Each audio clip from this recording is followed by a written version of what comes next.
In with Executive Order number 71.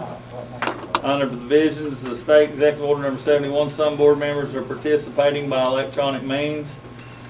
I already called the meeting to order, but we're going to do a roll call. I can do it. Doing it. Annette Buchanan. Here. Mike Masters. Here. Chad Fleener. Here. Keith Irvin. Here. Mary Beth Dellinger. Here. Mitch Meredith. Yes, sir. Here. David Hammonds. Here. Whitney Riddle. Here. Okay. Do we need to do another pledge on the silence, or we've already did that? We don't need it. It's Okay. up to you. All right, we're going to start out with the director's report. But PECA, actually.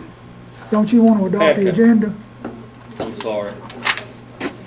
Well, we don't want to do motions and, Well, you need to adopt the agenda. okay. Then we need a motion to adopt the agenda. So moved.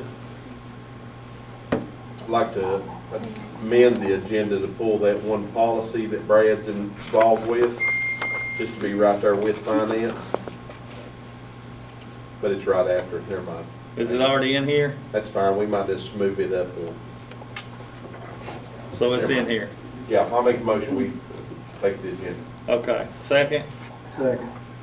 Okay, roll call vote on adopting the agenda. Mr. Masters? Yes. Mr. Riddle? Yes. Mr. Irvin? Aye. Ms. Buchanan? Yes. Ms. Dellinger? Yes. Mr. Fleener? Yes, ma'am. Mr. Hammond? Hand up. Okay. Mr. Meredith? Yes. Mr. Day?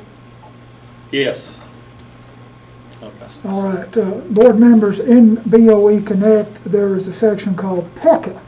And if I'm not mistaken, that stands for the Professional Educators Collaborative Conferencing Act. And there's a document in there, and I need you to have a look at it. And I believe the document is called Final Vote. Tennessee Code Annotated 495605 provides that the board must receive this report, not approve or adopt, just receive the report. 8 members have already been appointed to the board's collaborative conferencing committee, and once you vote to receive the report, they can begin their work, and you don't have to think about it again as a full board until they bring an updated MOU to your attention, hopefully sooner rather than later, but it could be months from now. So, Mr. Chairman, I recommend that the board receive this report. All right. We need a motion. I'll make that in the form of a motion. Okay. Second. Second. Any objection or comment? Well, this is not supposed to be a called meeting, and we're having a called meeting right now.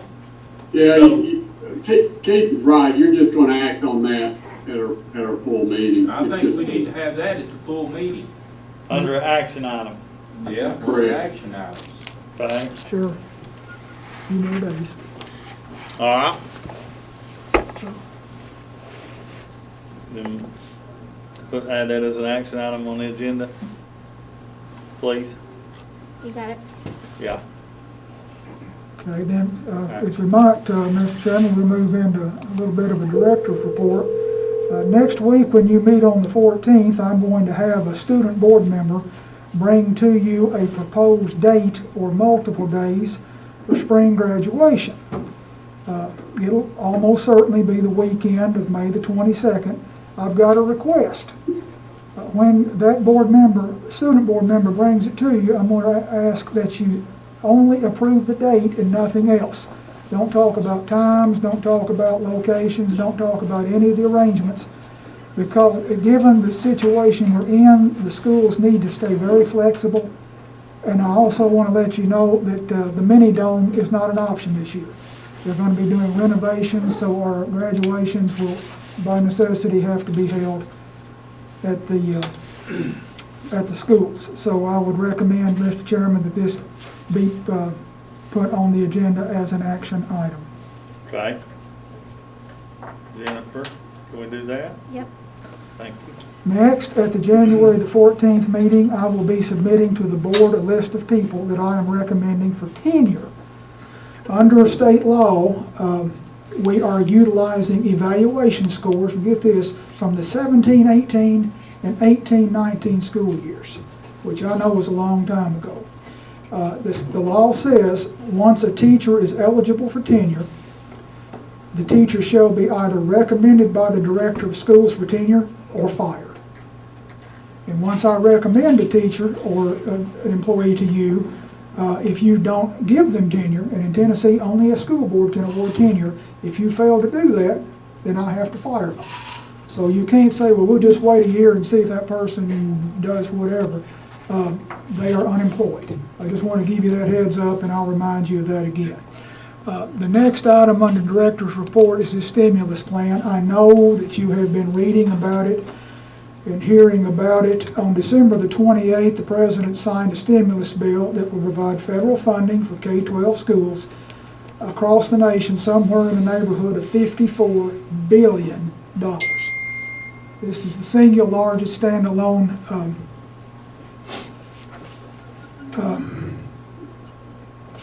single funding source to schools in the nation's history. Tennessee will get about $1.1 billion.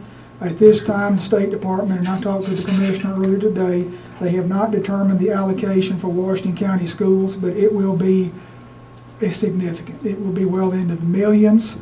There will be 3 primary goals that we have to address. One of them is addressing learning loss. I'm hoping that we'll be able to use a significant amount of this money to buy some of these online support resources that we have heretofore not been able to afford. Secondly, we will be able to use this money for ionization units. We'll also be, for actually any project that has to do with the improvement of air quality in the schools is fair game under the federal law that's signed by President Trump. So that the ionization will have, we'll have more money than we need for the ionization units. And we'll be able to put money into ongoing technology needs. I can tell you that the Commissioner told us today that we have to have the money spent by the end of September of 2022. And you know, it sounds like a long time off, but it's not when you try to spend federal money. I don't have a lot of answers for you. The Commissioner kept emphasizing today that once they get the rules in place, that school systems will have to act quickly. Like I might get a set of rules on a Monday and have to turn in a plan by Friday. The feds are going to want monthly updates on how this money is being spent. I can tell you that now you've already approved 3 trustees for this money, that being Brad Hale, Jerry Whitaker, and myself. And it will be driven by your 5-year plan and your capital projects list. So the board's will be done when it comes to spending this money. That is my director's report, and we can now move into the rest of your agenda, Mr. Chairman. All right, thank you, Dr. Flannery. We'll now go to facilities. Got plenty of that. Mr. Riddle, do you want to address some of this?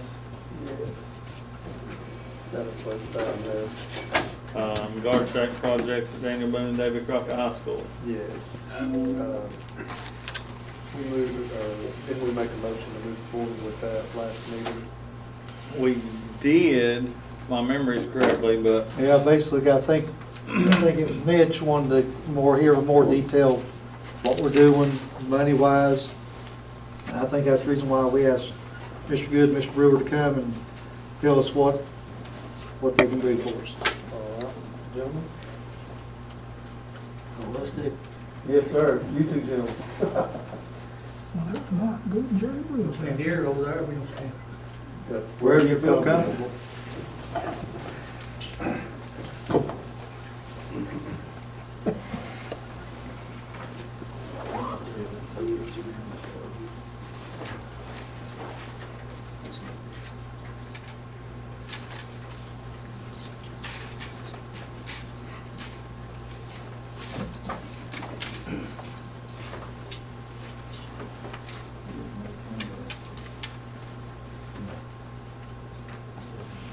First of all, I'd like to say something to Jason.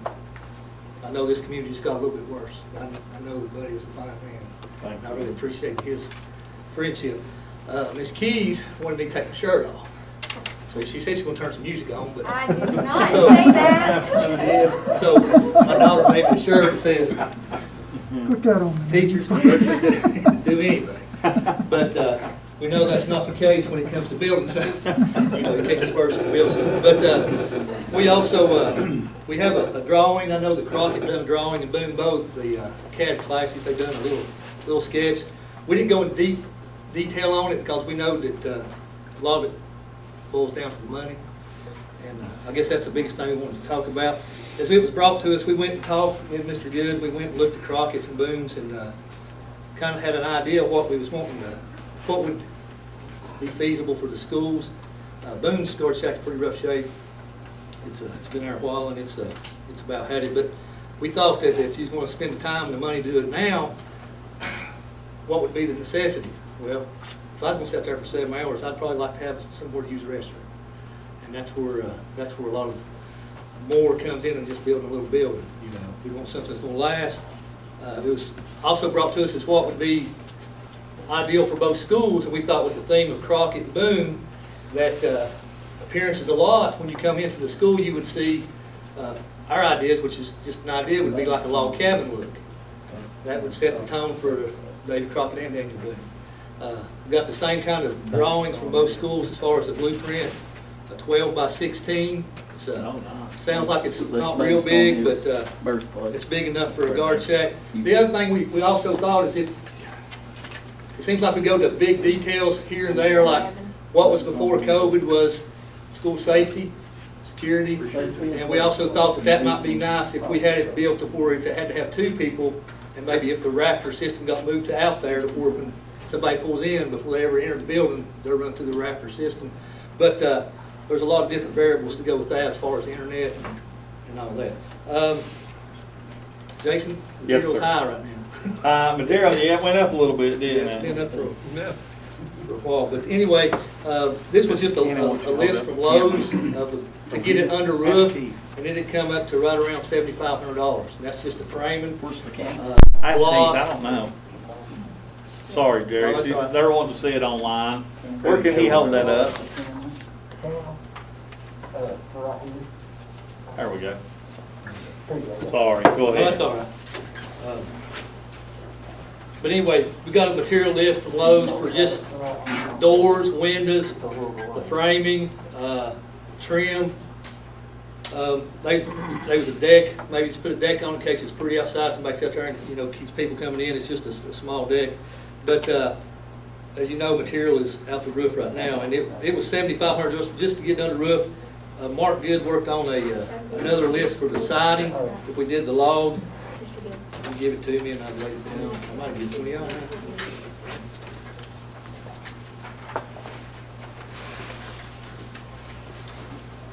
that. Log siding, soffit, looks like it would be about $3,000 for the stuff that Mark come up with. Is that and it's all wood? Yes, Okay. it's siding. It's a wood siding. I'll bring that around. Concrete, you know, about $400 or $500 to pour the footers. Electric, that's something we'd asked maintenance to jump in on as far as most of the electric. Of course, getting us a drain to the building, a water line to the building, and also probably like a mini split, like they've done on the field houses to heat and cool it. You know, because they're real efficient. But anything electrical like that, we'd ask the maintenance man to make sure all that is where it needs to be.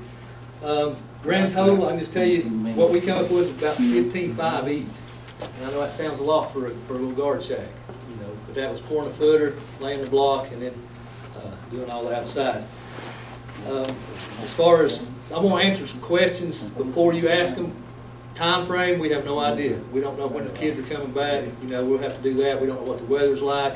If something was to happen to Mr. Good or me, was to get the COVID and be out for 2 weeks. So, you know, there's a whole lot of variables as far as when it would start to when it would be finished. And I know money's a big one on that.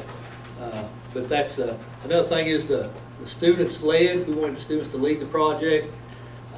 As you know, last year in March, we kind of got, our students got passed on through, you know, the whole state. So I had kids in construction corps, which is the beginner class, in March. And then this semester, I've had them in Structures 1. We've been mostly virtual. So now, starting the second semester, I'd have kids in Structures 2 that I haven't seen drive a nail yet. So, you know, as far as that goes, we'd have to work with the students even more on the skill level. I think it's a real good thing for the students to be able to do. I think it'd be good for our school to have something nice when you pull in to see it. I know the cost is up there right now. And it might be something that comes down soon, you know, I don't know. But if anybody has any questions, Mark would be glad to answer them. I got one.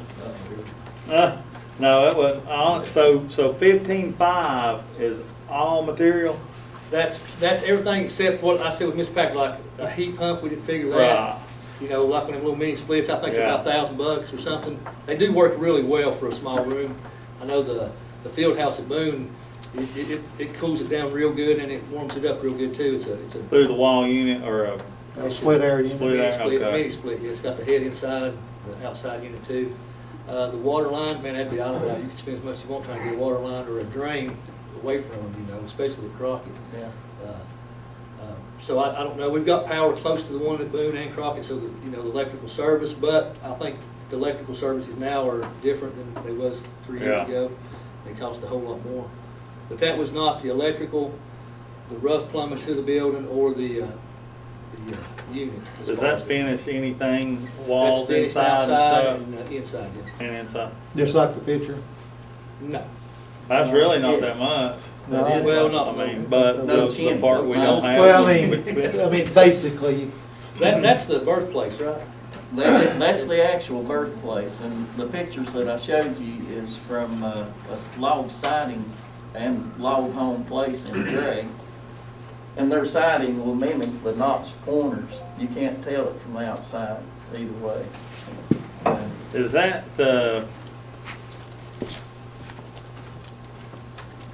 so on the heat pump, can you not do one of those through the wall jobs? The heat That's what a pump? mini split, yeah, yeah. that's what I they were mean, talking like about. literally. You're talking about a Window P-TAC? unit. I'm talking about like through the wall. P-TAC.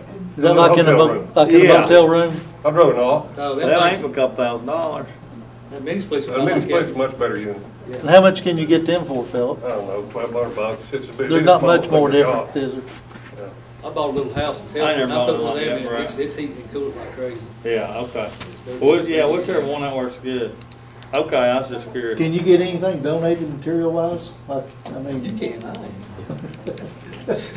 I I know back, you know, years. I don't know how, If there's I any- can't respond, I can't act on somebody else's behalf, but I'm sure that we can probably get just a little better price in a few months on material. I'm sure it's gonna come back down, I hope.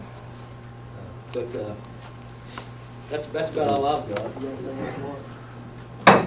But, you know, like time frame, that would be the only thing, we couldn't nail down a time as far as doing it. Because of weather, and then, of course, not knowing when the kids are gonna be able to come back. And, get Mr. started. Chairman, I'd like to move forward on this on our board meeting next Thursday. All right, so we need to put that under action items on facilities to vote on. Is there any more questions tonight, so when Yeah. we get to the meeting? Yes, sir. Yeah, I need to hear from Philip. Philip, how far is the water line from wherever's, from Boone and Crockett? How far is the sewer? How much you thinking it's gonna cost to do that? Well, if you got a hook to the sewer system that is at David Crockett, that's probably 400 yards to reach that lift station, because you can't tap into the, you know, the pressure line going up the highway, so you have to go all the way down across the creek. Or if TDEC will let us put in a septic system there beside the creek, I just don't know. That'd be something they'll have to scope out for us. Water we'll just have to bring up from Dale's house. All that stuff is close out at Daniel Boone. You can buy a sewer tap at Daniel Boone, hook to the city sewer system for $3,500, I guess, something like that. That's the question I wanted to know. Are they gonna be located in the same place they are now? Pretty close. The one at Boone, we was hoping to build beside of it, leave that one usable until we was completed. Crockett, I don't think you could though. No, we'll have to have something temporary for our guard. Okay, thank you. There's, On Crockett's, I believe you'd have to use a pump system and put it up in that field above it. Cause I ain't gonna put nothing there at creek. They're not going. That's probably 5+. Wouldn't be a very big system. Wouldn't be big, but Maybe a little less. But hey, we put in pumps before, we can do it all. well, what I was thinking. Let me What about the water line? Where's the water coming from? From the sky. No, it'll come from Dale's house up there. Run the water line down? Yeah. Yeah, How we does got- that, isn't there's a frost free at Crockett out by the road, or? at Yeah, the soccer- there's a Does that come across there? yard hydrant out there, we'd have to cross the creek with it. Okay, so Mr. Irvin brings a good point. Before we put it on the action items, we need to get the rest of our facts. I believe, don't you? Did you Now- identify a funding source? Well, no, because we ain't identified how much it's gonna cost. I mean, should we do that? I mean, Until somebody knows what appropriation line to take the money from, we Yeah. can't do anything. so where do you suggest we move on that How then? much was the whole turnkey project? What was the total? Without, Each, without, over 15 for each. It'd be $25,000 on it, Jerry. I'd say at wood time you figure heat pump and digging lines. That's water what I told you line. last time, wasn't it, about $2,600, Yeah. 26,000 apiece? Yeah, that's probably right, so about 55,000. yeah. Brad, is there any way we can come up with that from anywhere? When that, you gonna have to find Did I hear an money. amount of about 15,000, 55,000 for both. 55, a little different than 15. Just going through the budget amendment for this, as long as we don't have any other major expenses throughout the rest of the year, I think we could probably move about 50, 55 around. So I think that would be doable. And a lot of that's coming, there's multiple travel lines, there's some insurance lines, we did over budget some insurance just because we went with the data we had at the time. And then there's still some professional development, although we hit that pretty hard in this budget amendment coming up. But all in all, short answer is I think we can handle 50, 55,000 as long as we don't have any other really major expenses throughout the rest of the school year. When I say major expenses, I mean unplanned major expenses outside of emergencies. You're gonna need $200,000 for bleachers at 3 schools, and you're gonna have to come up with $300,000 to tear down Boone's Creek Middle. So what's the best way to move forward with this? Do we need to appropriate money, or do we need to figure out exactly what we need? Because we may not do it anyway, Well, but Brad- what's the right way to move forward to? Brad needs a dollar amount, and if he says he can swing it, then you can do it. So on our meeting, we need to go to finance and ask for $55,000. He's already thinking about it. Is that, but I mean, for our agenda for the board meeting? Yeah, by next Thursday, the Thursday of the board meeting, Brad will know where the money can come from, if Okay. it can come from anywhere. Okay, so we want to put that under finance or under, I just put it as an action item. put it under action item for Brad to create us $55,000? I feel like we need to Create- build it. Chairman, Yes, sir. just one question. And I think I heard somebody allude to this a little earlier if we stay on virtual for a while, but what's the driver to the urgency on this project in that it couldn't be incorporated into the FY '22 budget? I can't answer that, Mr. Meredith. I don't know.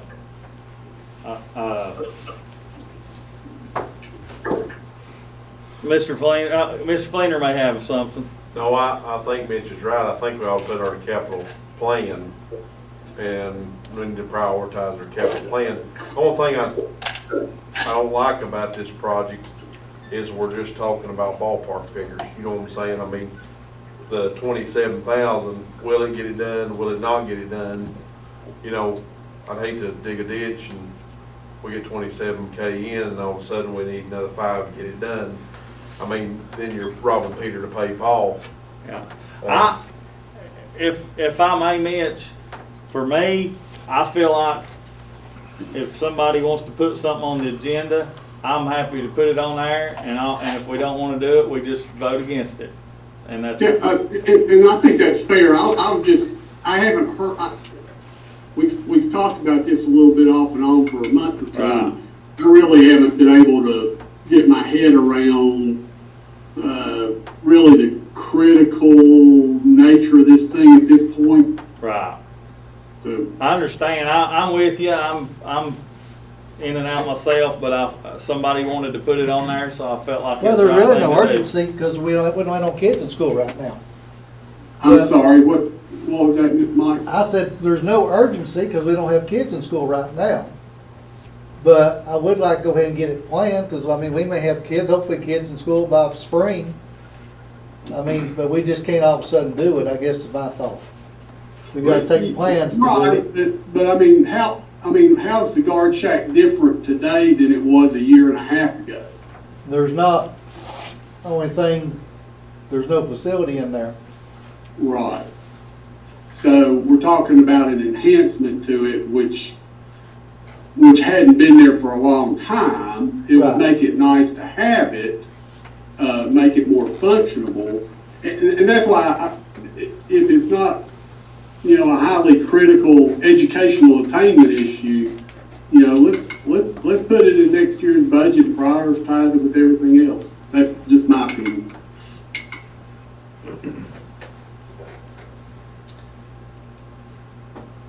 Okay, We know we can get it built. That ain't the problem. The problem is how long the water line's gonna have to be, what the sewer, what we got to do there, if we can get it done that way. So, and I understand that, and I don't disagree with you. I think, for me, just being respectful to all of you all, if Mr. Masters wants to put it on the agenda, then we put it on the agenda as an action item. If you all don't want to do it, or you want to say, we'll move it to a later time till we have all those facts, whatever you want to do, I just hate to tell him no if that's something he's passionate about putting on the agenda. That's kind of where I'm at. You vote your heart. Mr. Chairman, I support that, what you're doing. I think that's perfectly right. And the idea of the workshop is to go ahead and get these questions answered so that when it's time to vote on them at the next meeting, we can just roll through it. So Yeah. y'all have answered my questions. Thanks. Okay. So let's put it on the agenda, Jennifer, and we're gonna put it under action. If no one wants to move it forward, then we won't, and if we want to, put stipulations with it, we can do that. Is that fair? Fair enough. Okay. Mr. Riddle, thank you guys. Thank you, guys. Appreciate it. That's all right. High school stadiums. I can tell you that Philip has already got with the architect to get a review done of Crockett. Okay. So that process is in place. And you Uh-huh. already have Boone. So Right. that's our update. Mr. Fleener? How come, and I was reading over this and I was kind of discouraged at, they worked on this in April 2010 and the repairs were done in summer of 2010 and now wait just a minute, I just now seen it said the work appears to be completed per contract drawings. The first one that we had, I thought it said that they had not finished what was supposed to have been done back in 2010. This is different in here to what I see today. Was that not what they said at one time? In the engineer report? that was finished. We went in there and, what was it, Danny? We smoothed the concrete. They tied the piers together, right, Mr. Patrick? I mean, that's in his circle, poured the walls, right? Put in, rails up and down it. The maintenance department installed the handrails up and down it. The architect did some grouting, did some capping on some of the deteriorated concrete underneath the bleachers and put in some board the block, put in some angle ledges to help brace the pre-stressed concrete, grouted every weight-bearing cell in the supporting walls, grouted all those cells that had the weight bearing on them, and of course painted and sealed up all the cracks. I know what it said. It says it on the third bullet right there. It says the locations where previously required masonry grouting was incomplete. Was that not done the first time, the repair in 2010? To the best of my knowledge, it was all completed, Mr. Flanner. Okay. You know, That's where it said it was incomplete, made me lead to me believe that it wasn't finished back in 2010. it's hard to believe the architect would dispute his own inspection the first time around, but. No, I agree. I agree, but that's what it led me to believe, well, how come we didn't finish that right the first time in 2010? And where do we think we are with Davy Crockett's inspection? Have they been out there any yet? No, they haven't been out there yet, no, sir. Mr. Flainer, Dr. Flannery, we have got that scheduled, correct? Yes. Or it's they're working on that now, to get us a report back. That didn't need board action, I don't believe. Actually, you already acted weeks ago. When we did the first, okay, Yeah. so when we did it the first time, that's what we said. Yeah. So they're moving on that. So with these, these repairs, we don't have a cost of what they're gonna be. No, sir, not yet. I mean, I guess they could budget something, get you a budget number of Right. some kind, but it would, of course, would not be an exact figure.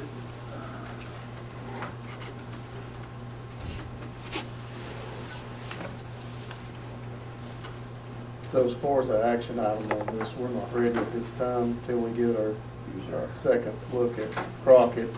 And then Boone appears to be more cosmetic in nature and repairs. The structural stuff's already in place, correct? Right. So would we just be looking at resurfacing possibly, or? Probably there's some new caulking needs to be done, probably new paint on it, seal that concrete back up, but, you know, after we get our report back on Crockett, we'd probably combine those two projects, do it all at the same time. Gotcha. Very good. And it may be, you know, we'll wait till the second report comes back, but it may not be as big a project as we think, and the maintenance department may do it under guidance from the engineers. All right. Just depends. Very good.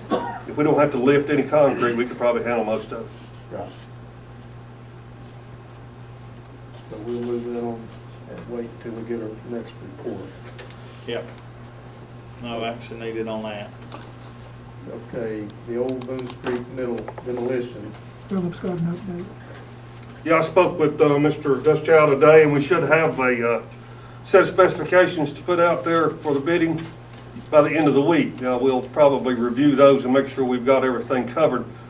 But we've tested every surface out there for lead-based paint, and asbestos, and so forth.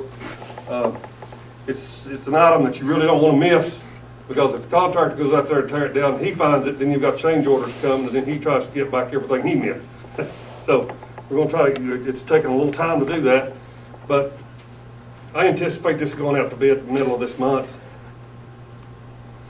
And we'll try to do something there with it. And his anticipated budget to tear down and put the land back on grade with the compacted fill was around $350,000. Okay. Anyone have any questions? Mr. Fleener? Have we had any bids or any kind of interest in the property since we lowered the price? I was in communication with Joe Wilson yesterday, and the answer is no.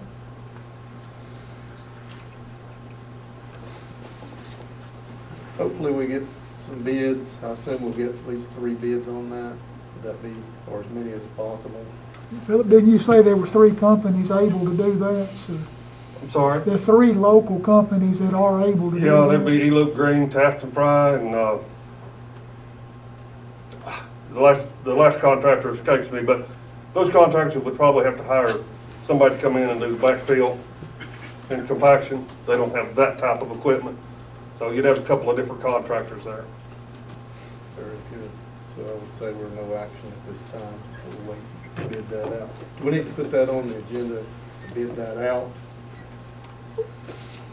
Well, now, the contractor, the architect bid that for us. Yeah, the contractor, the architect will bid it for us, but the board probably needs to make an action item to formally put Move it out forward with it. for bid. Of course, you do have to have funding ready to do this before it's bid. So our action would be to let Mr. Hale find $350,000. That's correct. I don't know if he's got that. You may have to send me downtown after that. Yeah. Why, A dealership pocket. why wouldn't we send that to the county commission to see if they would fund that? Well, we just have to take What I'm saying. action to send him, wouldn't we? Or do we even need to take action? Well, yeah, I won't go unless you send me. So we need to have an action item to send Dr. Flannery to the U or ask Brad to find it, one or the other. My opinion is I would go down there and ask to borrow and pay back after we sell the property. You're already under an agreement to do that very thing under the interlocal agreement. When that property To sell sells, Boone's Creek. it has to go back into fund balance to support certain projects, so it's a done deal. Well, I think what you're saying is ask for the money up front to pay for it, and then they can take it off. Well, we're not getting anything back. Yeah, Well, it's going into our fund balance. it's where it has to go by law. It's But I going mean- into our fund balance. I'm with you, but where would the negative equity go? The money we We borrow, would give them their $350,000, whatever it costs, back to the county commission. it'd just be less we get. It'd be less we get. There's another way to look at it. If you use your own fund balance to tear it down, as soon as it's sold, you'd replace that money plus whatever equity on top of it. Mr. Meredith, Well, I'd rather do it that way.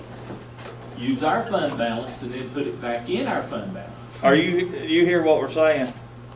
Yes, I'm listening, yes. My question is, on what Mr. Urban's saying, does that get into if they give us the money to tear that building down, do they have to give it to the other school system as well?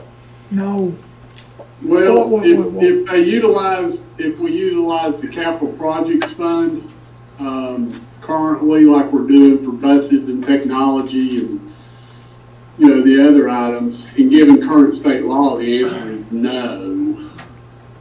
But, who knows what happens when the legislature cranks back up this year.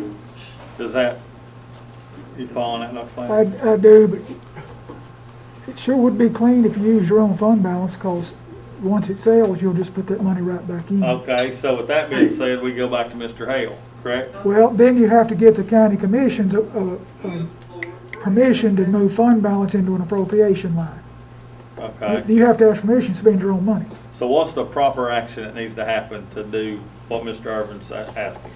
That's what we need to know for our meeting. Well, Right? Hey, Mr. Chairman, Yes, while sir. we're thinking about that action question, so we're talking about spending, I'm trying to look at this from an investor standpoint or an owner standpoint. We've got a piece of property we're trying to sell, and what's our net return?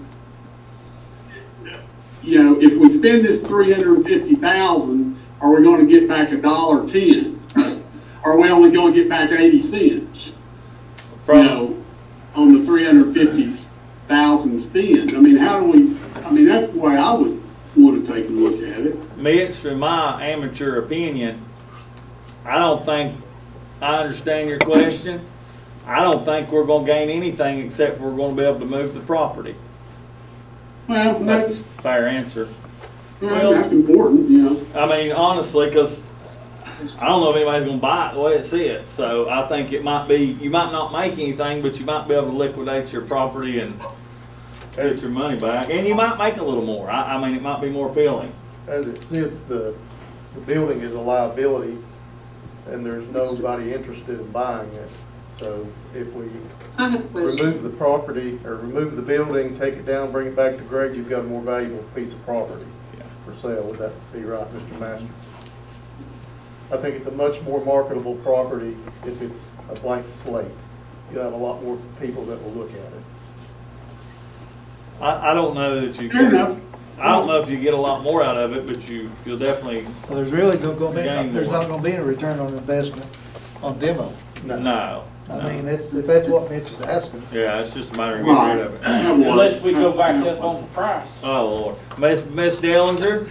I have a question. It doesn't even have to do with that, but it does have to do with the demolition of the Boones Creek. I've had people approach me wanting to know, and I don't know if it could be a fundraising deal or what, but they're asking, these are some alumni that went to school there that wanted to know if there was any way they could get pieces of the gym floor or bricks, or I don't know what they want. Maybe I think they do have some valuable sign there, or not sign, but something that's in the brick, but is there any possibility of that? I know we can do it. We're not gonna raise $350,000. If you sign a contract with a demolition company, that building belongs to them. Right.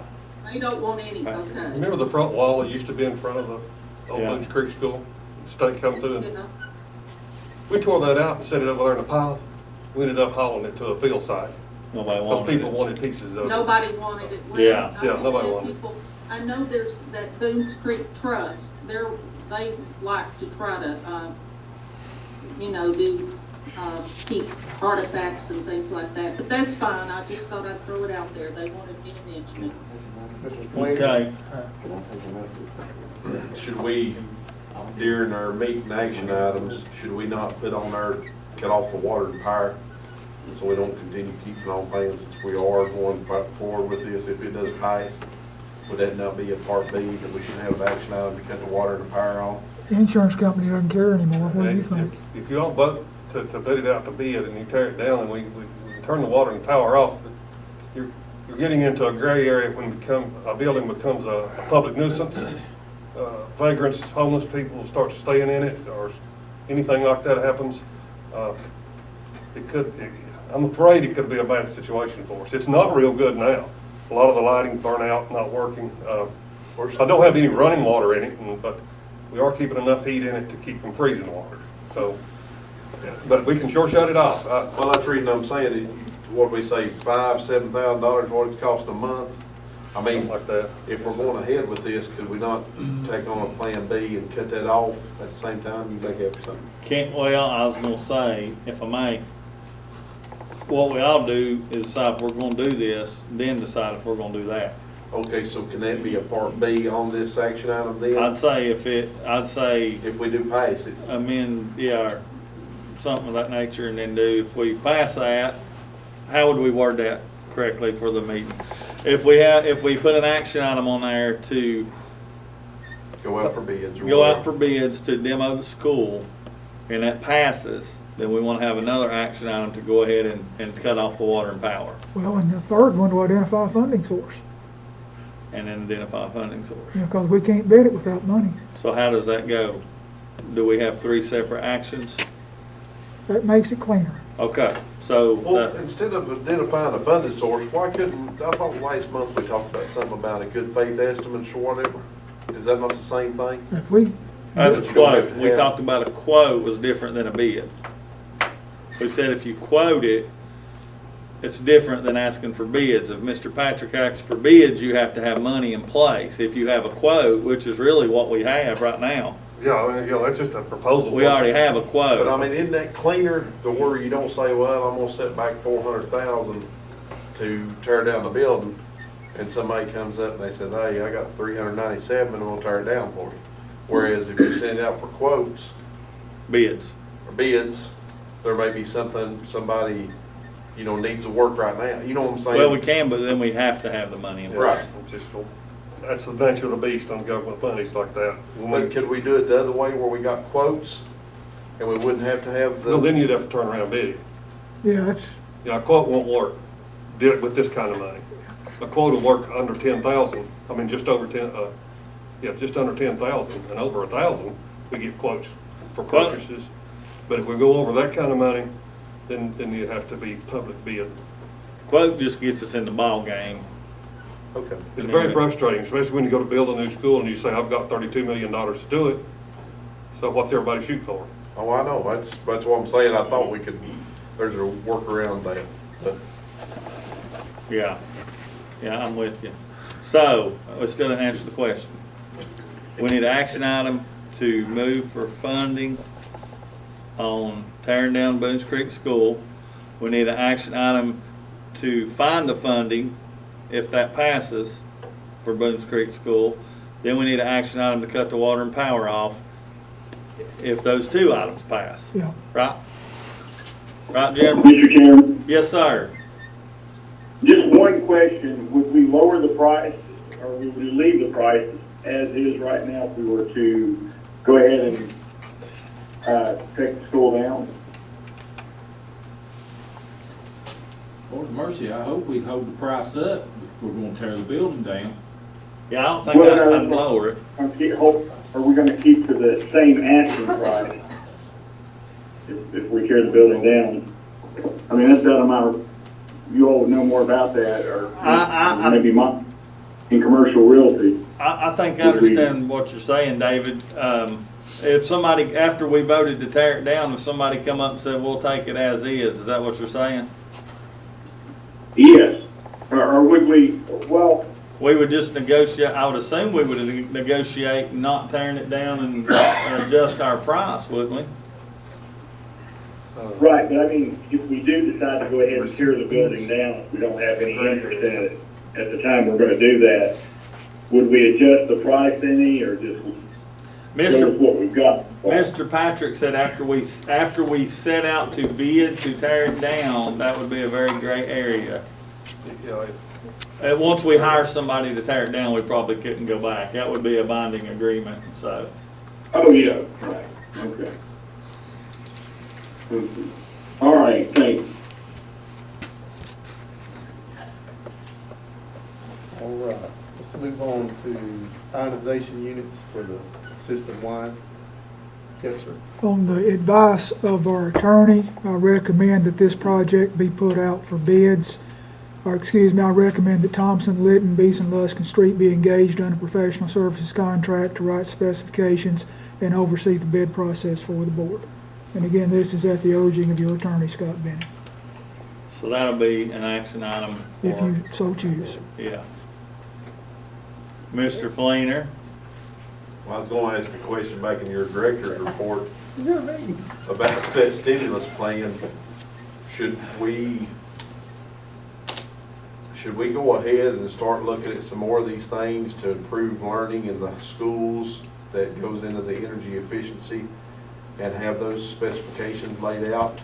So if we did get the money from the government to spend that money, we would already be a step ahead of the game? Yes, and that process has already started. We're already looking at things that are in the capital projects plan and things that we're talking about for future capital projects that fall under that category, with the idea of spending most of that money for air quality improvement. Okay. Dr. Flannery, we were able to get money moved by the Q committee.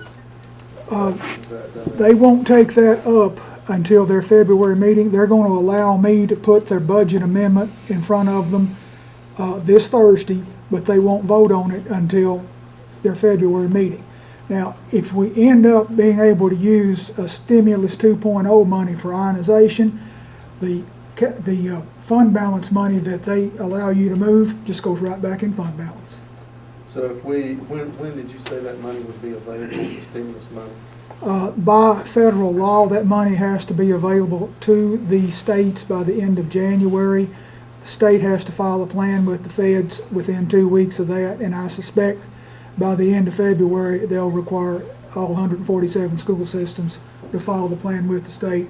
And by board action, the number one thing on our plan will be ionization units. So And we already, timing-wise, that's going to marry up. yeah, it'll be 60 days minimum before that money is available. But, So do we put that out for bid? we'll have to, because it'll be $500,000 minimum. Do we need to go ahead and have an action item to do that? Yes, and well, I'm asking that you hire Thompson, Litton, BLS to handle that process, just like if you were building a new school or putting a roof on or something like nature. Because there's nobody here knows how to write specifications for something that technical. Is that, Philip, is that something, I mean, does the companies that install those are they not capable of telling us? Yes. Or would that get into a gray Yeah, area? no, some of them have on-staff engineers. Right. Okay? the thing that the attorney wants us to do is to get an independent engineer, of course, from an architectural firm or something, to draw up those specifications so that there's not showing any favoritism to Right. anyone. Like Honeywell has their engineers, Train has their engineers, York, Carrier, all those companies have their own engineers, but Yeah. what do you, They can do it, but you're not gonna be apples with apples. probably.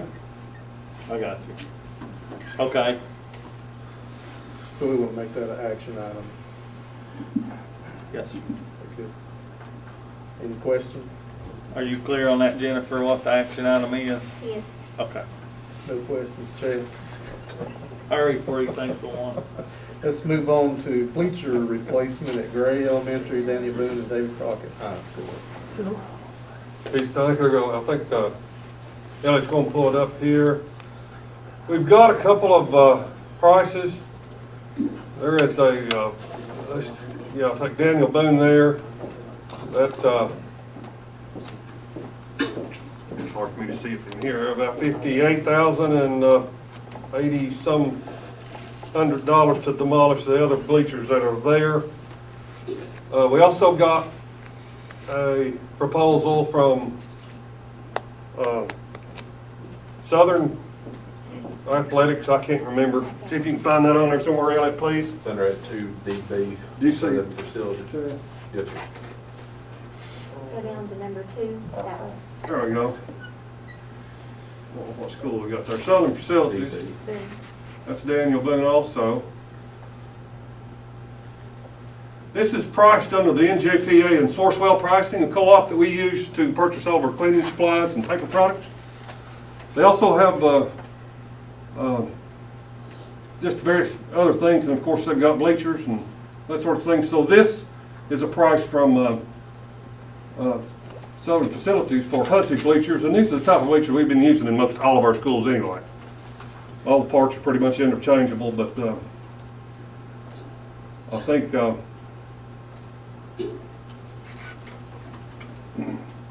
this one will be one of the best ways to go.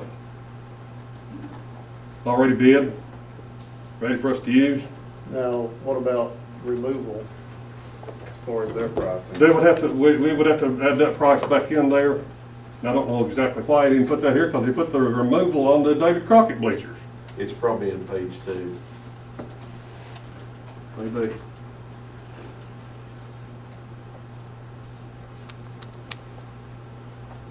No.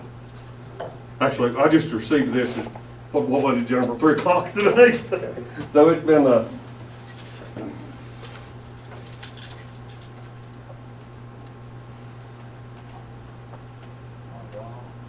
It actually isn't anywhere in there. It ain't, the removal's not in there. Let's pull up David Crockett's second proposal, please.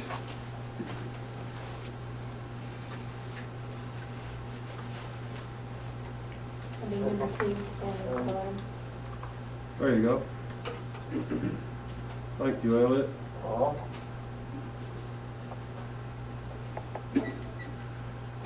The price does not include removal of existing bleachers. Okay.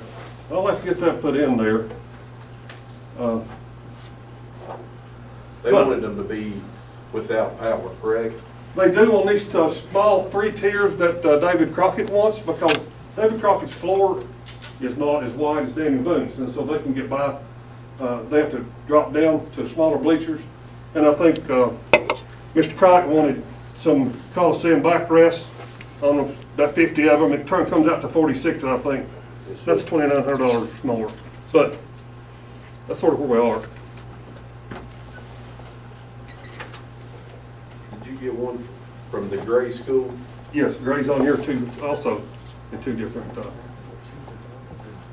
prices.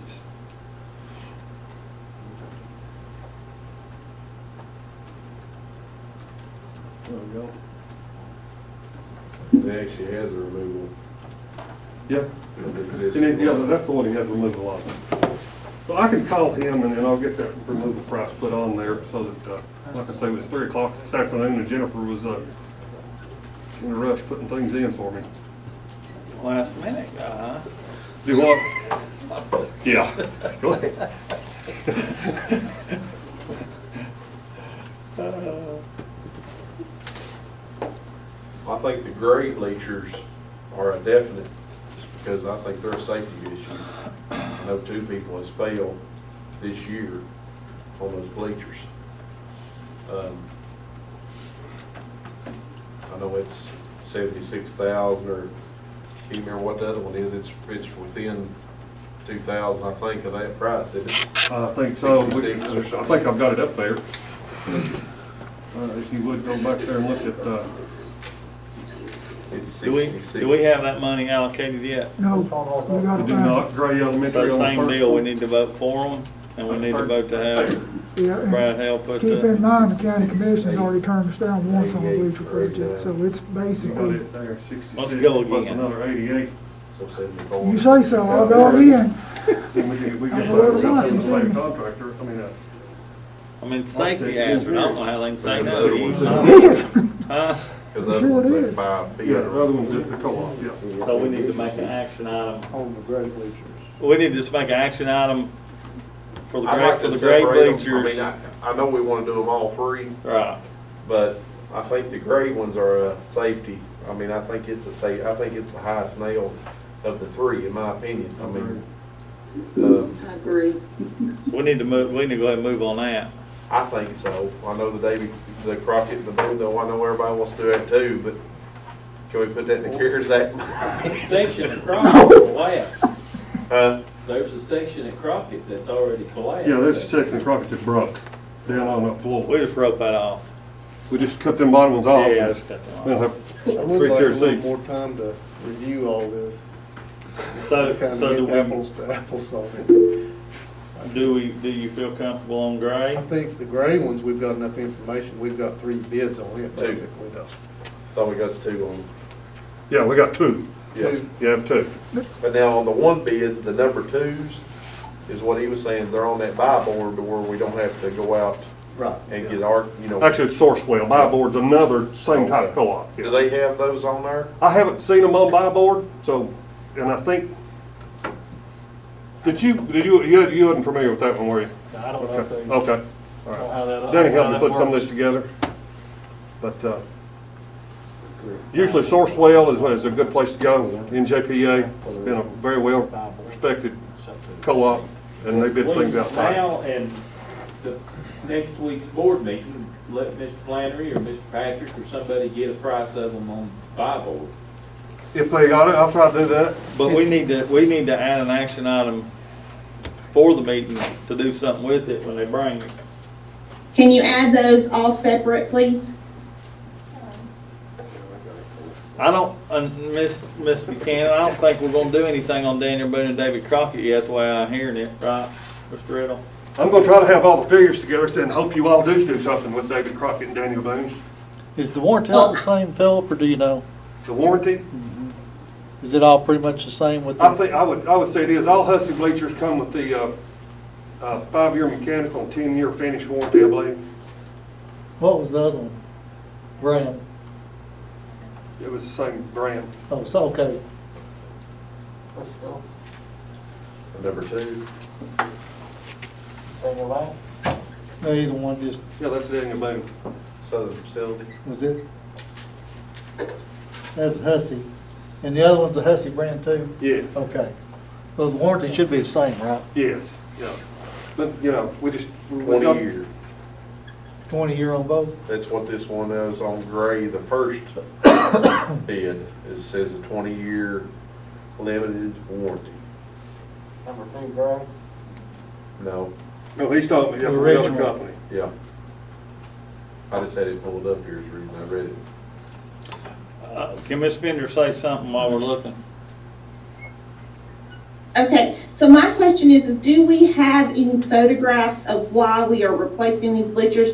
Because Mr. Patrick says that they need to be replaced. Josh Hyatt says that there's already a section that has fallen down, and I would just like to be able to see the need to replace. I know that, you know, gray, we viewed that ourselves. And that's why I was asking to be put on the agenda separately, is because I would like to just see the need. We'll try to have them ready for the board meeting, sure will. Have you some Now, pictures? that's not a Husky. Right now.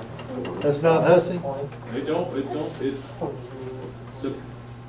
what is that? It's, Sheridan? Sheridan Gymnasium?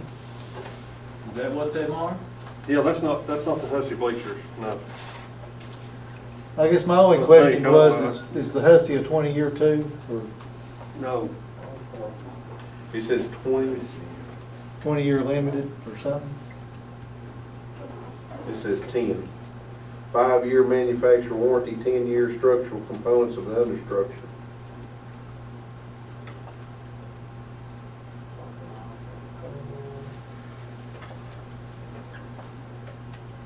What page is that? That's page 1 on gray, page 1 of 7.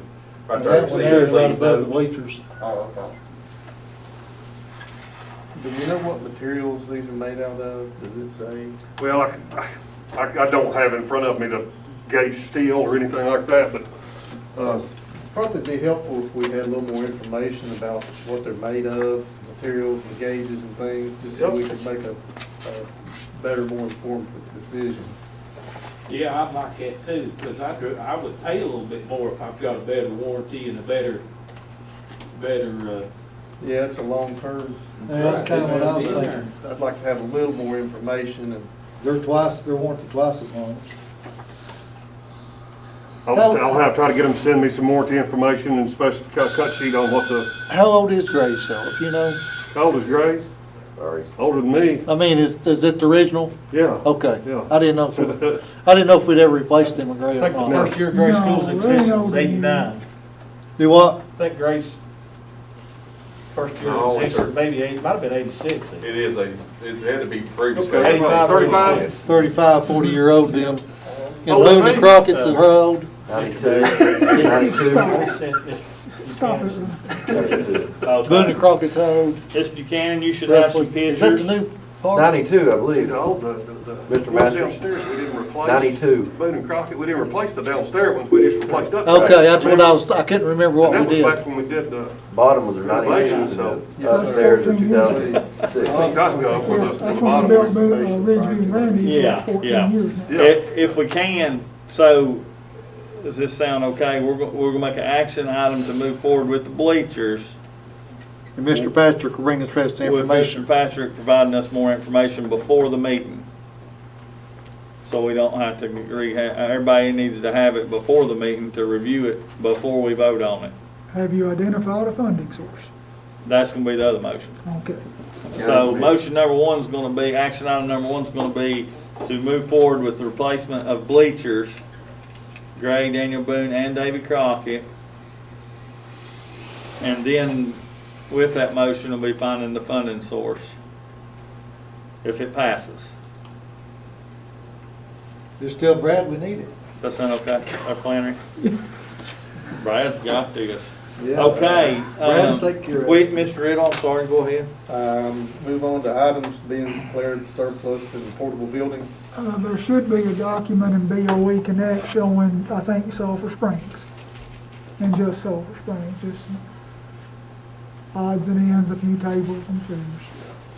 Will they be, Understand, I'm sorry. will the other schools be in here by the time we meet next I was week? gonna get to that, we'll not be taking any of the furniture away from the other two places that have portables. That stuff has to move inside and outfit a classroom for those children. Give him permission on this. So, This is to surplus the stuff. I know, I That's all thought we we got. did. I know we said we was gonna get rid of them, I don't know. Well, So we just need to make an action item to declare this Right. surplus. so they can get rid of it. Yes. Just a question, them 100 desk, one-piece desk, could they be used in the new Jonesboro school? I would assume that you would put new furniture in the new Jonesboro school. Well, if you don't assume, we'll do 100 one-piece desks. If they would absolutely, you can sit in them, yes, sir. Well, if we don't own the school, do we own the stuff? Yes, sir. Okay. The agreement says you Yeah. have to furnish it. Well, we could use them. Yes. Yeah. I'm just wanting to know, would them desks be, are they good enough shape, could you keep them?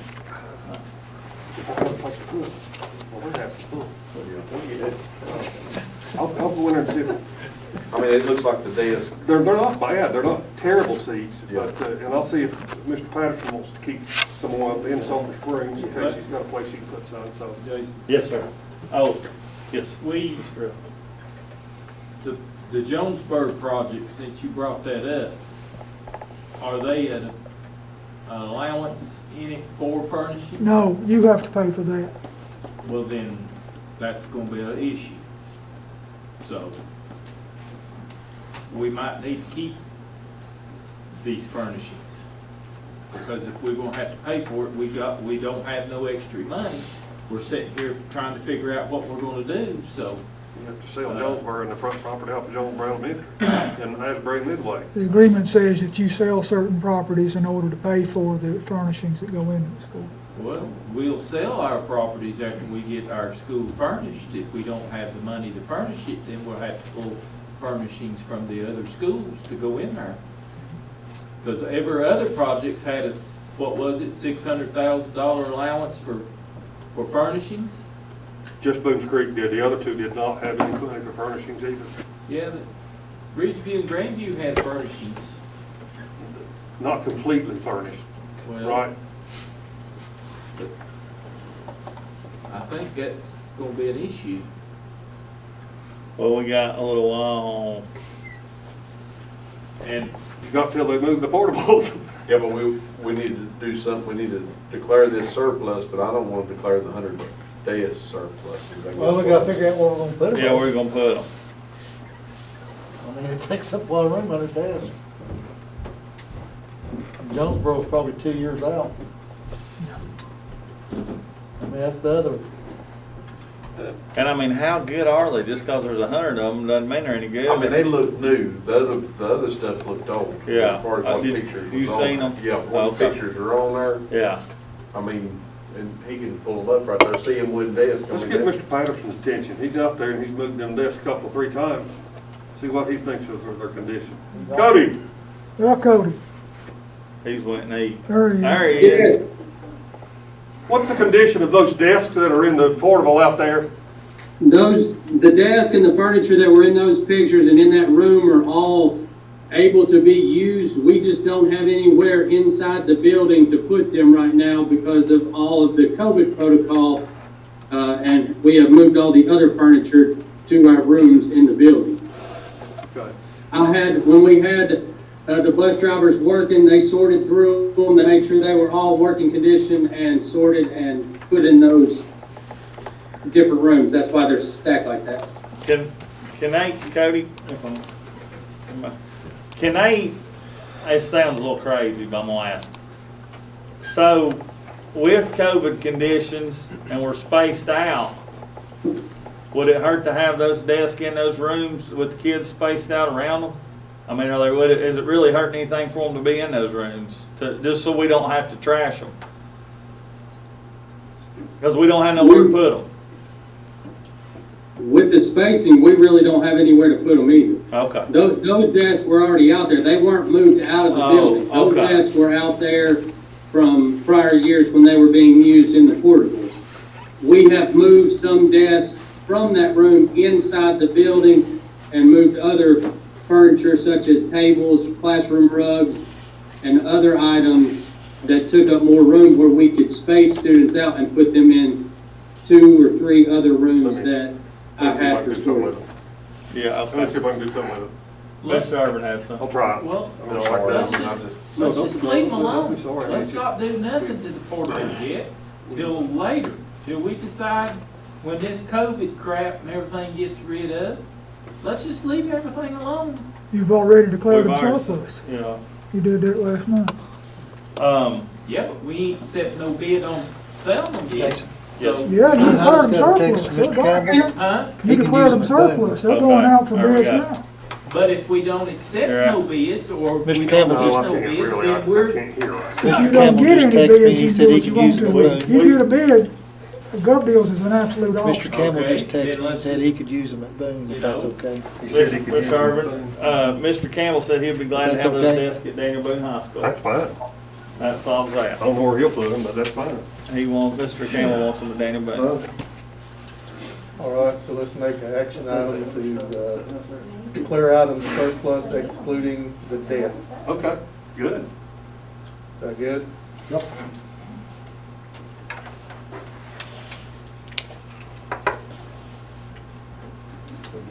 My computer just died. Capital project. Capital projects You can't list, who leave has that, that? Philip. I know you I did can it on speak to it. purpose. Two documents were sent your way last week, and they're also in BOE Connect now. At some point, the board needs to have a conversation about the file that we're calling the addendum. And this has been compiled from conversations you had, from conversations that Philip has had with his lead men, with what he and I've talked about. It's not exhaustive, things can be added to it or taken away, but as you can see, we have just about taken care of everything currently on the capital projects list, and we need to start planning for next year and beyond. So you can do it now, you can do it at the board meeting, but you need to do it. And there might be some items on there, board members, that we didn't catch. I mean, this was a sit-down brainstorm session with my lead people, and they brought these things to my attention, and like that document's always been in the past, it pretty much stays alive. We move it around because of what happens sometimes. Ain't that what Chad and Dr. Fang's been working on? Or is that something different? That's a 5-year plan. Okay.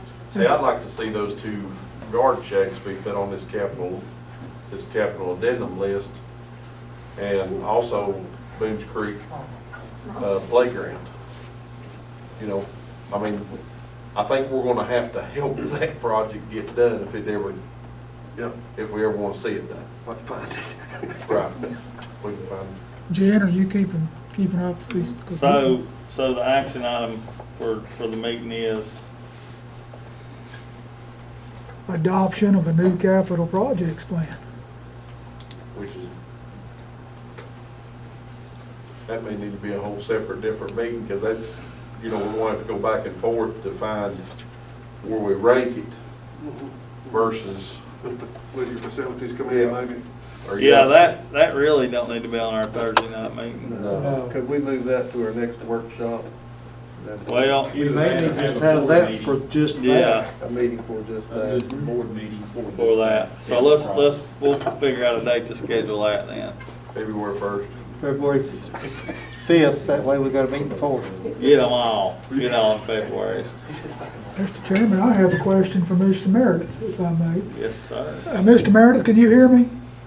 I can, Dr. Flannery. I note that school buses and technology were listed on the capital plan through 2021, but starting next year, 21, 22, and going forward, buses and technology are not listed. Was there a reason for that in the original commission action? Did that expire, or was it just an oversight? I don't have the document in front of me, Dr. Flannery, but I would suggest that it probably wasn't on the 5-year plan that we submitted. It may have been. There were only X number of dollars in 2022 based on the property tax rate. So whatever that amount is will be whatever, the commission will allocate, I guess, to the schools. Okay, that makes sense. So we will need to put buses on there, if nothing else, because you're going to need about $1 million worth of buses next year, about $950,000 worth. Well, propane. Oh.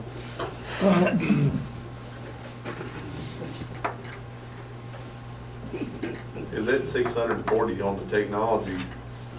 A couple of months ago, you sent a thing out saying how many iPad or how many Chromebooks are going to go bad.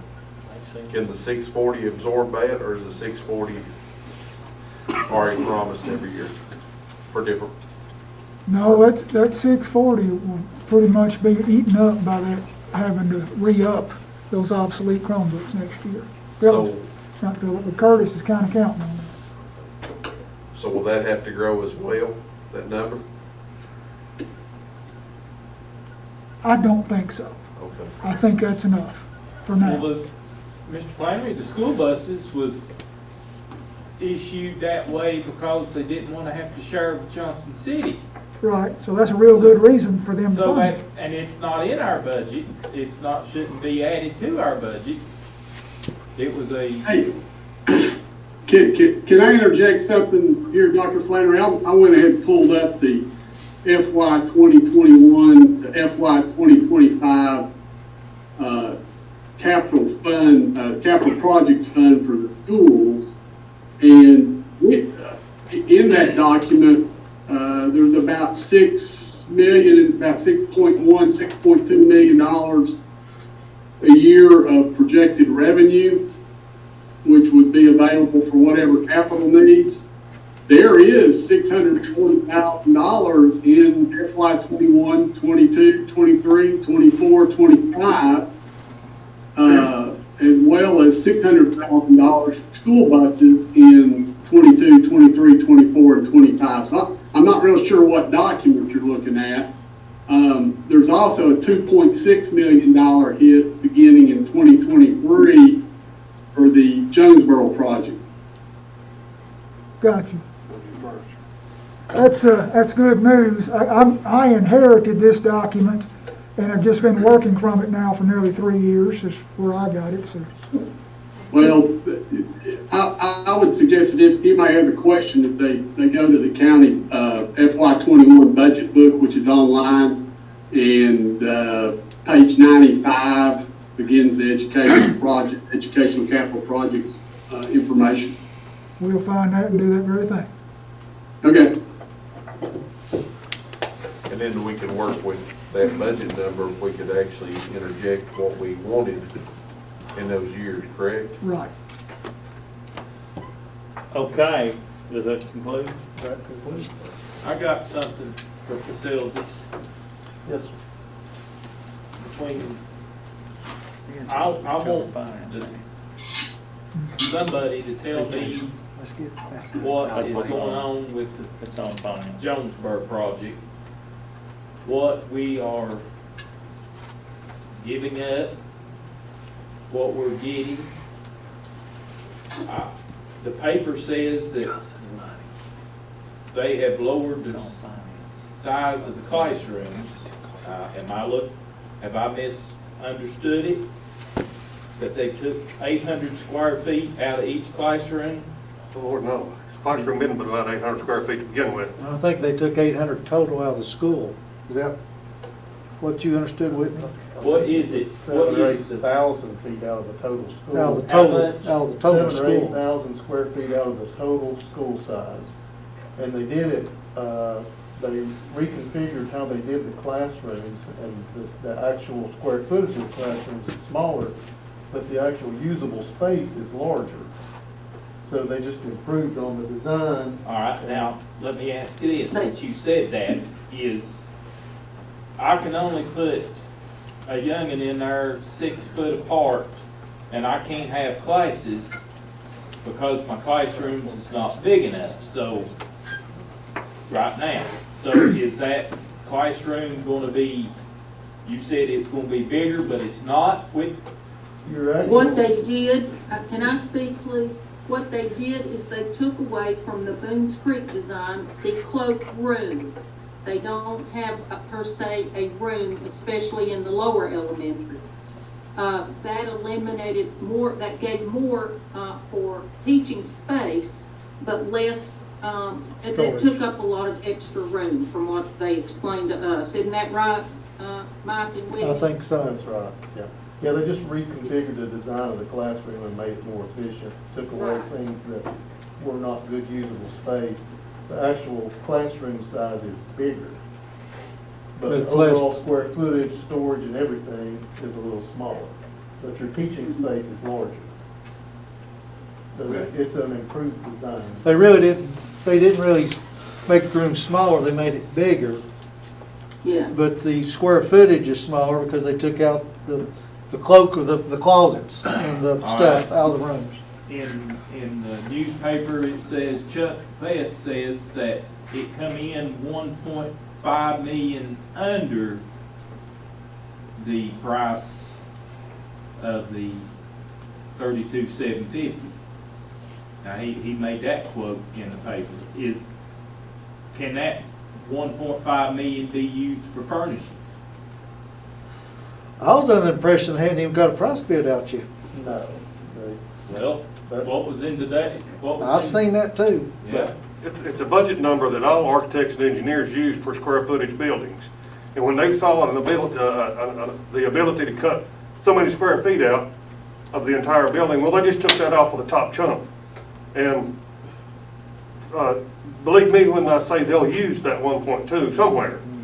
And it may be for infrastructure such as low voltage wiring for fiber, Cat 5 wiring, things like that. So it's, Well, they're gonna use every dime of their budget. I'd hate to see them use it for something to do with the ball field versus I need something else in the school, in the school itself. You know, put the priorities, I feel like this board needs to put the priorities to the school itself over anything else. I mean, you're talking to the right thing right there. That's what I say. Yeah. I want my 3 board members to prioritize, we need this in the school, you know, over a ball field or something. All right, hey, Mr. Meredith. Yeah, we've got finance next. Can I put something on that first? Well, I don't know, it depends. I've got 2 gentlemen here that want to bring up adding IA positions for athletic directors, assistants, and it's a budget item. Dr. Flannery said it'd probably be best to put it under finance tonight for discussion purposes.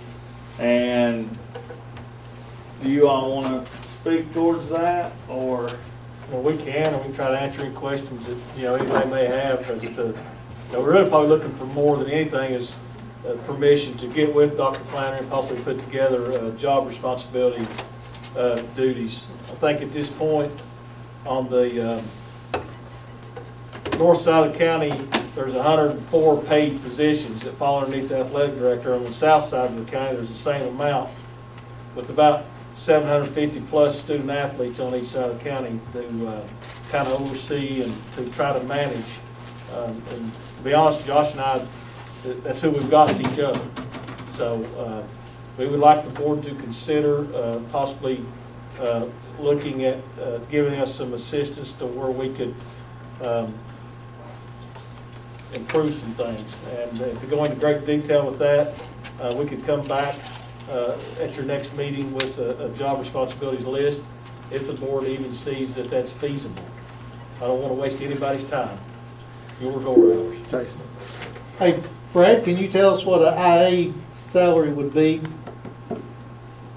Yeah, so you have to include the fixed costs with that, Right. which is your FICA, Med D, retirement contributions, and potential insurance. And when I say potential, because if the IA is single and has an individual plan, they could go with the one that's less expensive, whereas if they have a family plan, those can go as high as $16,000, $17,000 more expense. So with that, keeping that in mind, you'd be talking about most likely a cost per IA if it's a new position, anywhere from about $22,000, $23,000 up to as high as maybe $30,000 to $32,000. Just going to largely depend on which insurance plan they go with. Because the lowest insurance plan might be around $5,000 or $6,000 a year, where that high end $16,000, $17,000 a year. So per position, just figure, if you want to average it, you could say per position somewhere around 27, 28 on average. So 2 positions, you're talking around 55 to 60,000 for 2 brand new positions.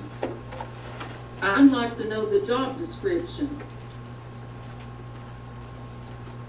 Right, Ms. Dillner, that's something that we're asking permission to get with Dr. Flannery and come with the job description to the full board. I'd like to know that before we vote. Well, We're not voting we're not asking for permission for that tonight. I was just asking if we're interested in even listening to them. Is it something that to be put into the budget when we start building a budget for next year? Because that's coming up pretty soon. Yes. And that's one reason we wanted to bring that to your attention tonight. If it's the board's wish to hear us or to look at this, then we can put this together and present it to you before the budget process begins. Okay, but I think with Dr. Flannery working at, the high school and the elementary school, middle school, I think that's something that he could probably bring to us for consideration at budget. Easily done. Okay, so I would like to have an update from him before they leave, please, if I could. that's up to Mr. Mr. Meredith. Mr. Meredith. I don't know, are we holding up Mr. Hale's kitchen? I don't know, he's getting ready to cook something up in the background there. Yeah, no, go ahead. Go ahead. Mike, go ahead. Is it okay? Yeah. Danny, you and Josh just want to give a quick update? I'll be quick. Right now we've hosted 4 events at the high school so far through in winter sports, and we're about $710.52 to the negative. So to kind of give you an idea of where we're at. The TSSAA did come down along with some attendance guideline changes. They also decreased the pay of officials for varsity games, effective immediately. So they cut their pay $25 a game. So where it was costing us for 3 varsity officials $315 a night, that fee will go down to, I think it's $75 each, so it'd be around $225 a night. So that should help ease some. But the problem with that is, I talked to the coordinator today for our basketball association. There are 19 officials short for tomorrow night's games. Had a lot of folks quit because they cut their pay. So I don't know what tomorrow brings. We go to Science Hill to play tomorrow night, and I think Josh and Crockett play Dobbins Bennett. So we don't know what to expect on that at this point. I guess we'll just deal with it as it comes. I'd like to have some guidance from the board as Boones Creek, as spring sports begin. Boones Creek baseball and softball, and track and soccer. I know last year the board allowed Boones Creek baseball and softball to continue to use the old facility. Is that something that's doable this spring? Because it's within a month they're going to be able to start working out, or do I need to look at other places to take them?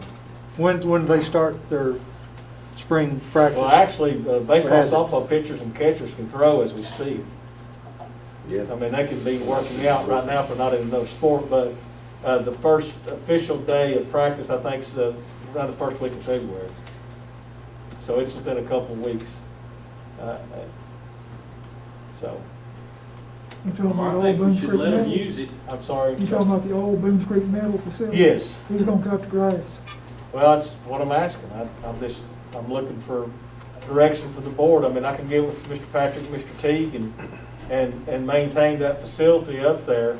But I didn't know if the insurance was still there, if our kids were covered to be on that property.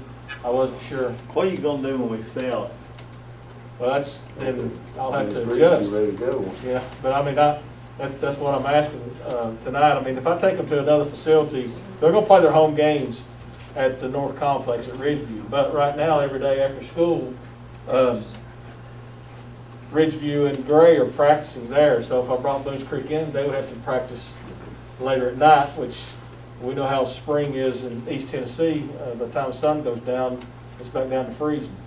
If I brought them to the high school, same thing. So kind of between a rock and a hard place right now with those kids, but I wanted maybe some guidance from the board or some wishes from the board. I don't see the problem using Boones Creek until we do something with it myself. It's outside. There shouldn't be a reason why we couldn't keep the grass cut. Or if you cut the power off? Well, they practice during the day. I mean, time will change here before long. Because you need lights up there to practice. Well, I would have to get with with, you know, Jordan and Aaron and their coaches to see exactly what they would require, you know, but do they need a restroom? You know, those are the questions that we deal with. I'd say we move on from that myself, but. That's fine, I just, if that's the board, if y'all's wishes, then I'll find them a home this spring, but I'd like to do it, rather sooner rather than later.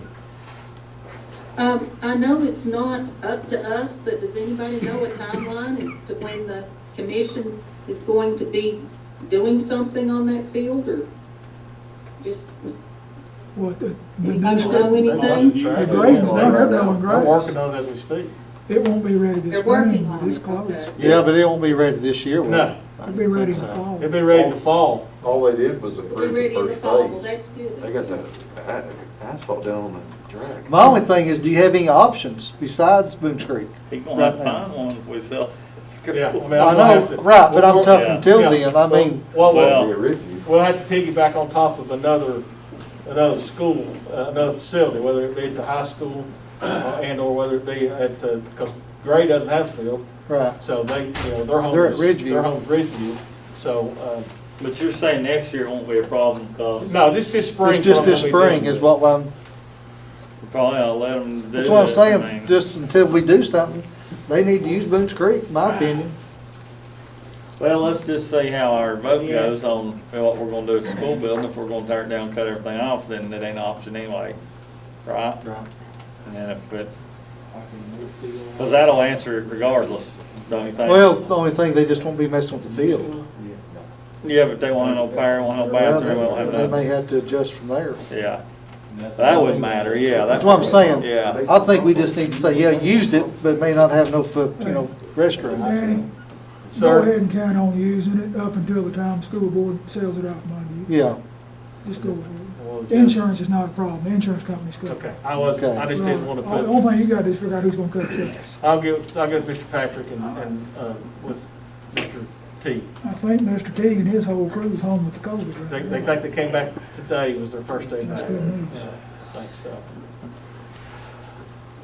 I got Please one mind thing you, for- you know, Mr. Meredith, I know it's your board, I mean, you know, we've got, there's 13 programs at each middle school, and there's 14 at the high school, along with their recommendation for you guys to consider allowing us some assistance. So, we would come back with a very detailed job responsibilities if your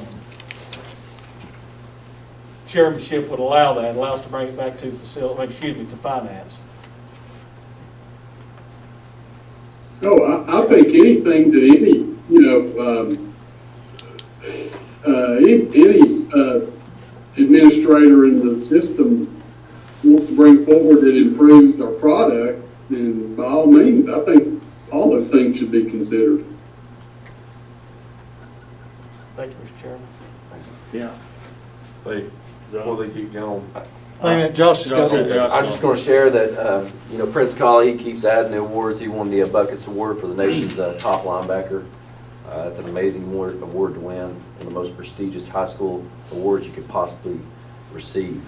So he just keeps tallying it up. I was reading something today that, as far as Clemson and Notre Dame, they're looking at the future for them. It's been, the top teams in the nation once again in 2021 through 2025, and he's listed as one of the top major contributors to Notre Dame. So he's all over ESPN. He's definitely making this county proud, as long as with all our other student athletes. And with that, I would like to also say Tony Davis. He signed with Murray State, another Division I in football signee. So that was a big moment for him. And just to add a little bit on the negative side with Danny, first ball game I went $400 in the hole. So my next few games, we have 5 home games coming up. And like I said, it's very difficult to maintain. Luckily, our account is pretty stable because we did well in football, but it's becoming a difficult process across the state.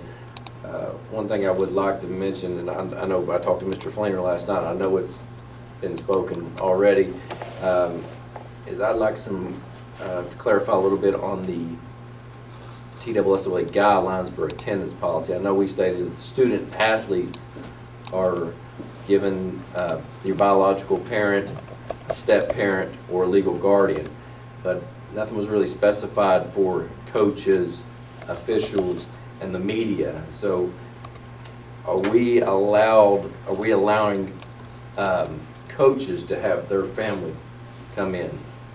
Are we allowing, for example, I have an official who tried to bring his son with him.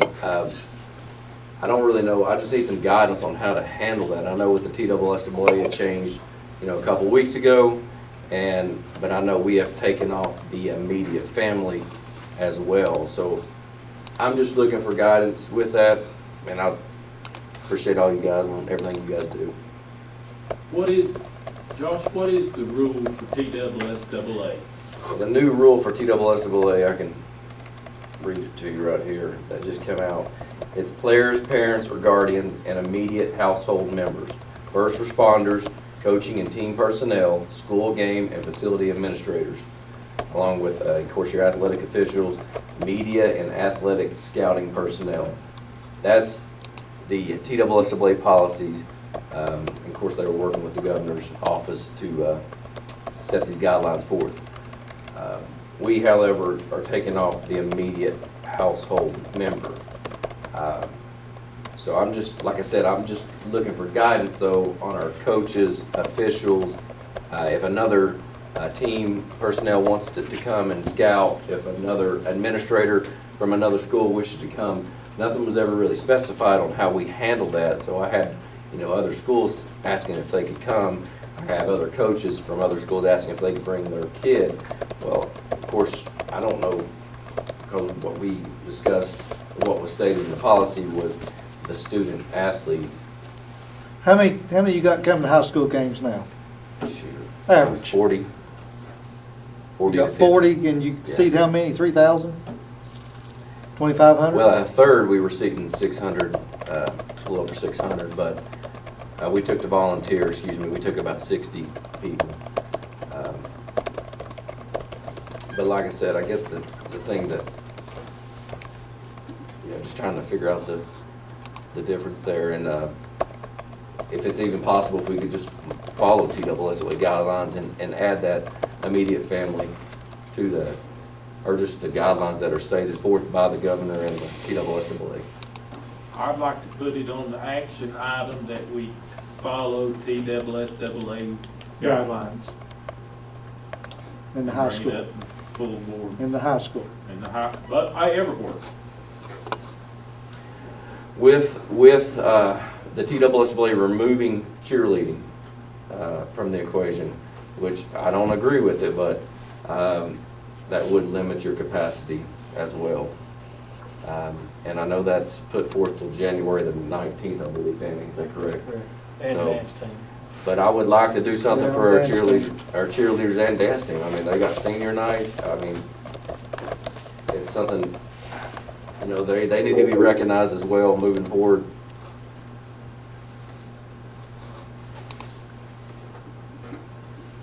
But that's just all I got. Thank you. So we are adding that on. Yeah, I think we need to add it on the action item, Okay. along with cheerleaders and dance team. And just let the Hey, board decide what Josh. you want to do. Yes, sir. Can we, as a system, can we be less restrictive than the TSSA guidelines? No. Does that put you in a bind? Not, we used to is based off recommendations from the TSSA. Now with the new governor's restrictions along with the TSSA, they set forth these rules until January 19th. As So a mandate. this is a Right. this is a mandate until January 19th that we follow these rules, and they removed cheerleading and dance teams from We games. can't add it.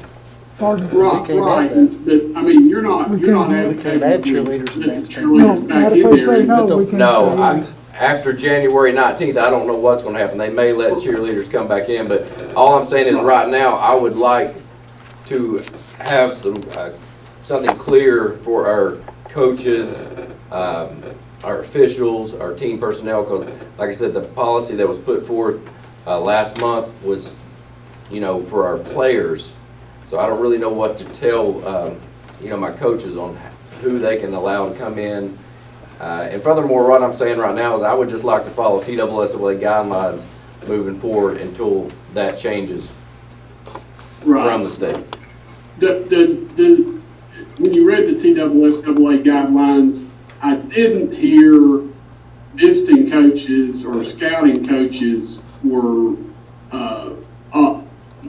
could attend. I'll be happy to email everyone the TSSAA response, which. You did say that, didn't you? Yes, the media and athletic scouting personnel attending the events are allowed. I just think we need to Does that include their families? immediate. Well, all they think that's stated for that is the player, parents or guardian, and immediate household members.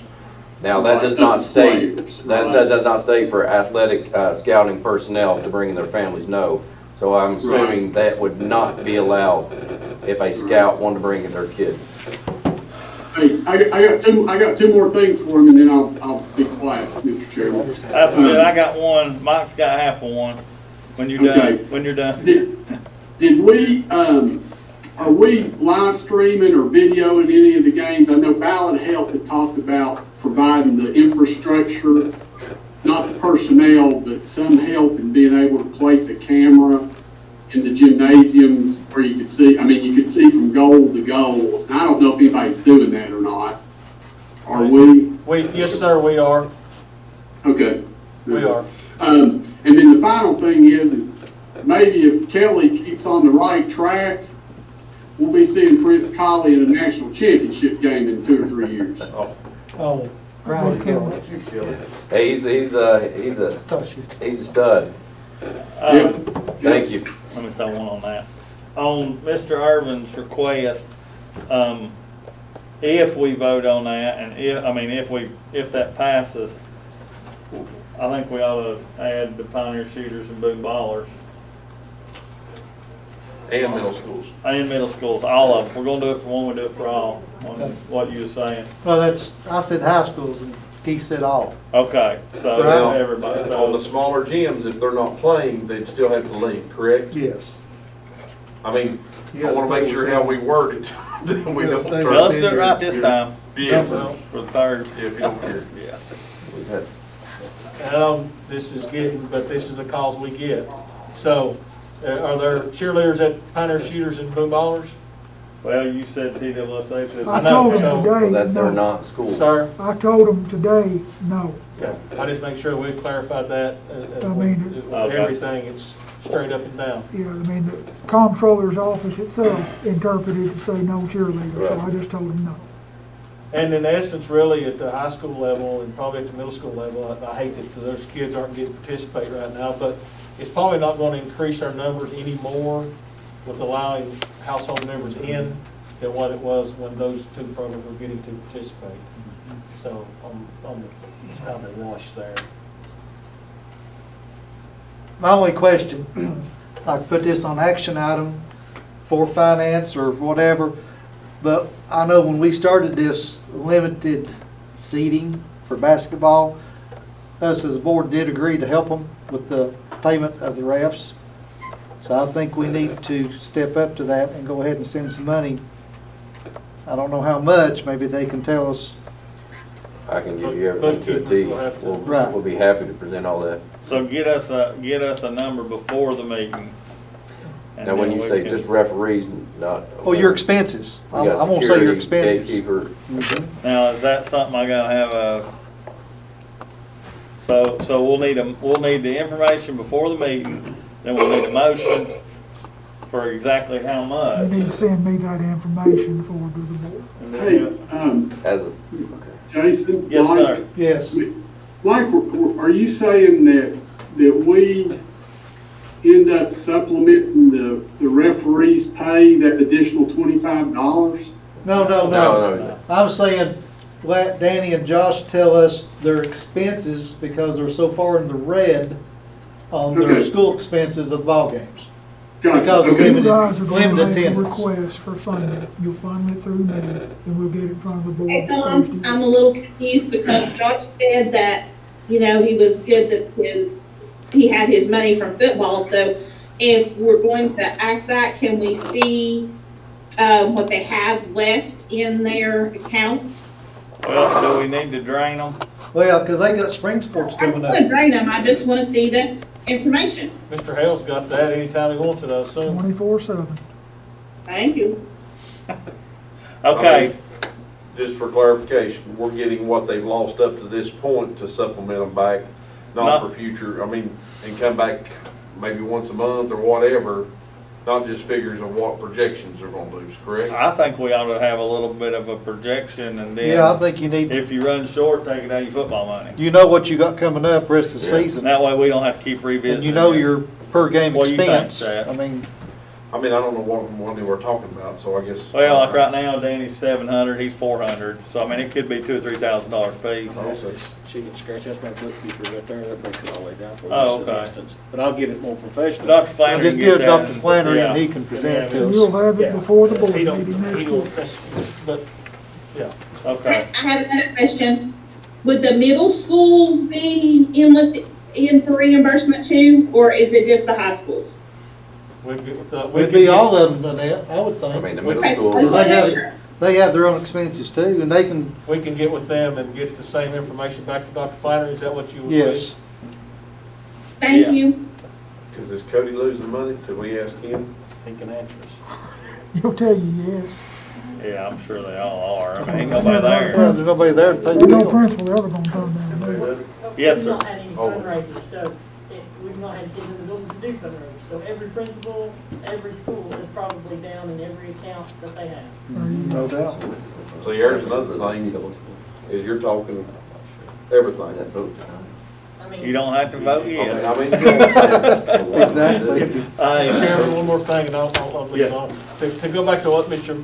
Meredith said earlier about Valley Health, and there's a lot of companies, businesses, and individuals out there right now that are trying to live stream events, and it's all coming with the price tag. And a lot of them really elaborate and are nice, but again, and it would be good for us in normal conditions to be able to do more than what we're doing, but it all comes with money, and it costs us more money, and when we're not making money, it doesn't make good sense for us to spend money that, you know, futile. Jason, I think it was, Very- Mitch, it said something, Ballot Health was paying for some Well, live there streaming. was some equipment, Well, and we have the equipment, we've got cameras and that we film our events anyhow, we have all those things, but we're just working on ways, I mean, we're doing it through Twitter, we're also doing it through Facebook. So, right now, that seems to be working for the folks that can't get to our events. Yeah, I wasn't under the impression it was a full-blown, put in 2 or 3 man cameras, follow the game. I think they were really just putting in a minimal amount of dollars on it. I was just curious if we were using any of it. All right, Mitch, we ready for finance? Let me ask you another question, Jason. One more second, Mitch. Get ready, Brad. They need to know, we got all board members here. Can we make a vote? You said we couldn't a while ago. Well, I know. No, we I can't really make a did. vote. So they're sitting here, that they can't bring the people in. I done thought about that. No, I mean, I agree. I mean, we I'm the don't one want to that start going said, against our own rules. No I learned that votes. from you. I agree, but I You speaking of like tomorrow's game? Yeah. The coaches can, I know what he's, I was thinking it a while ago too, but I mean, I don't think we ought to break our mold, all right. even though it ain't the can they best. come in or can't come in? You can't do nothing till we vote on the next board meeting, Next Thursday. next Thursday. Okay. Thank you all. We don't want, we're doing these workshops just to put action items on the meeting. If we start voting here and voting there, and then we're gonna be voting on, you know. Thank you. Thank you all. Alrighty. Thank you. Okay. All right, now, Mitch. Okay. I think Brad's got about 5 minutes worth of information for us. Great. Make it quick, Brad. I will be hitting the very highlights of this thing. So, I'm gonna hit present. I believe, Elliot, that's what I need to do is hit present now, and then my screen will project on projectors. Is that correct? On the ViewSonic, yes. Okay. Where's Brad at? In the kitchen? His Man. wife's That's what I she thought. shed. Oh, he's in that she Jason, shed. I'm in the she shed. Son, that thing looks good. How did you Hey, I'll get in tell you there? what, there's a lot of stuff in here. But it started down a man shed, so that tells you who's the boss. Let's see. Brad built that with his own two hands. Lord, did you sheet rock it and everything? It's paneling, and does have ceilings in it, insulation. I didn't sheet rock. Look at them lights. Nice LED. That's right. That's right. He might be in maintenance next. Build a garden I'm shed. trying to get this thing to share my screen. Let's see. Dr. Flannery said you might want to look at building them guard shacks for us. We'll bring Brewer and Gunn in here to run the finance department. That'd be perfect. Now, what could go wrong? Okay, I think I have it, or it's in the process of doing this. Tell me when y'all have it here. We got your whole screen. How about this? We have the agenda. Yep. Yes, sir. All right.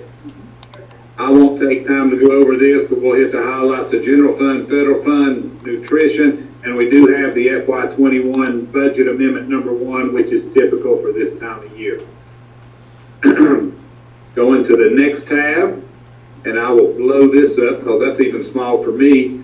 This is our revenue analysis. Here's November last year, November this year. This is our variance, $200,000 more in property tax, $149,000 more in sales tax, and then our BEPs, $87,000 more. That's our big 3 funding sources. This negative 297 is just where we got a windfall last year, a lawsuit, 297,000, where we didn't this year for the 29. But all in all, $8,073,000 in revenue compared to $7,918,000 last year. We had $155,000 more in revenue for the month of November. If you all want me to slow down, just tell me and I'll keep going. This is just recapping the sales tax I just told you about. $149,000 more in sales tax in November than last November. We had $1,465,000. We're running $481,000 better on sales tax compared to last year at this same time. Amazing. And we need that, definitely, with the deficits we budgeted. So now, I will jump to the narrative. On the revenue side, I already hit the property tax, sales tax, and BEP was the main reasons for the increase in $155,000. That $297 was the windfall we got last year. That was a one-time thing, so obviously we didn't get it this year. I'm going to just scan through this on the narrative. This is university school payment, $305,000 that we paid in November for October. I won't talk about the smaller items unless somebody stops me here. This $50,000 was board approved for vocational CTE expense. And just scanning on down to some of the larger items. This is technology, $72,250, $499, just a few things. $63,000, that was Gov Connections, that was 200 Chromebooks and licenses that was purchased for stock. Rico copier expenses, that's normal each month. And then this $9,600 under $72,610, $499, that was Safe Schools money, that was $9,600 to clear some landscaping and tree brush as well. And then $10,802 for system-wide ground maintenance supplies. We have it starting to break down on the November expense reports, and I'll point that out in just a minute as far as breaking those costs down for school. That did start in November, about halfway through the month. And then just other, yes, Mitch, go ahead. Yeah, well, you're probably getting ready to get to it, the other supplies. So, we talked about it earlier when we did the Boone High School Stadium bleacher inspection that Thompson and Litton did. So that was a $2,500 inspection. Yes, that's correct. Okay. It was DBS Stadium. It was DBS Stadium bleacher inspection is how it was coded. All right. We probably have the same thing coming from Crockett then when they finish that one, I'm assuming. I would assume so. Yeah. would assume so. So this gets us down to the overall expense for the November, $5,506,000. It was less than last November, $5,976,000. So it is $469,000 less than November of last year. And a big part of this is the first bullet point here is there was very little overtime usage because we do have quite a bit of hourly staff throughout the system. So I did notice a reduction in several of the salary line items where the hourly staff's located. And there's fixed costs that will be associated with that too as far as reduction. But some of the other things that stood out was last year we had 25,000, we had 532 we had to transfer to the Johnson City school system. Some of you remember that. That was because the state made an error when they gave us some additional funds on our BEP in the month of June for the prior June. So the state asked us to transfer that to Johnson City for their error. And that was last November. Obviously that didn't repeat this November. I've got a dollar sign here that shouldn't be there, but this next is, this was less due to less professional development expenses, 29,000 compared to last November. 25,000 less on IT licensing renewals, but that's just simply timing. More of them hit last November than they did this November, just from processing. Workers' comp, 23,300 less in workers' comp than last year, versus our last year expenses. Electricity went down by 33,000 in November. Water and sewer went down by 16,000 and 26,000 less because of a vehicle we purchased last year. So just all that, along with some staffing cost reduction from, I believe, lack of overtime pay, has resulted in quite a bit, a noticeable amount less than last November. So that's kind of the overview of the narrative and any high points. Jumping ahead here, this is the payables report. There's a lot I could go through here, but I will only take questions on the payables report if anybody has any, if you've looked at it. This document was up at the end of last week. So does anybody have any questions about the general fund payables report? We ain't got time for a break here. Thank you. I'm going to take that as a no and move forward. The only thing I'm going to show you on this expense report is where there's been a lot of talk of having some of the maintenance expense broken down per school. I'm going to show you where you can find that. There's two categories. Operation of the plant, which is 72,610, which will start on this report, on this page, page 14. You'll notice, actually it'll start on the page prior, right here, page 13. Some of these lines you'll see duplicate entries, and this is where you get into different school expense, like janitorial supplies, midway from pre-elementary. I'm just going to jump down to the next category where you'll see me break it down on the narrative, other supplies and plumbing. We'll go to 72,620 and go down to the 499 line. This is obviously not the only line. You can see repair and equipment, and you can see the schools are listed. So this just started about halfway through November. So this 72,620, 499 line, you can see some expenses starting out here, like that was gray. This was that 2,500 to Crockett we just talked about, or excuse me, Boone on the stadium where the bleachers were examined. But this is where you'll start to see it broken down on the expense report. This started about halfway through November, so December we'll have a full month of it. And of course on the other report that I'll give you as we go forward on the expense per school, it'll be fully broke down. But I just wanted to point this out since that had been asked. This is one of the places you'll see those parts broke down. So it's 72,620, 499. That's one of the main ones. That's really what I wanted to show you on the expense report. Jumping forward to the balance sheet, our fund balance will start to increase quite a bit. This time of the year, it's a normal part of the cycle. We're at over 12.6 million. It will, because of the property tax hitting, it will probably get up to around 15 or 16 million, which we have to have it get there before we get to May and June, where our fund balance gets cut in half because no BEP's paid in May, and then in June, we have deferred payroll, which is triple payroll expense for about $11 to $12 million expense. That's general fund.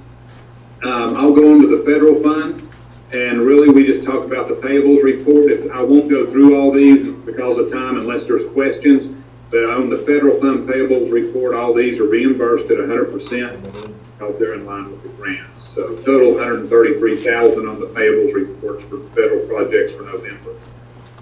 Any questions on this so far? Hearing none, this is just the federal fund expense report. Each grant's broken down, nothing out of the ordinary here, and then the federal fund balance sheet, which will have all the federal projects broken down on it. So just due to time, I'll stop right here and take any questions. If not, we'll move forward to dietary.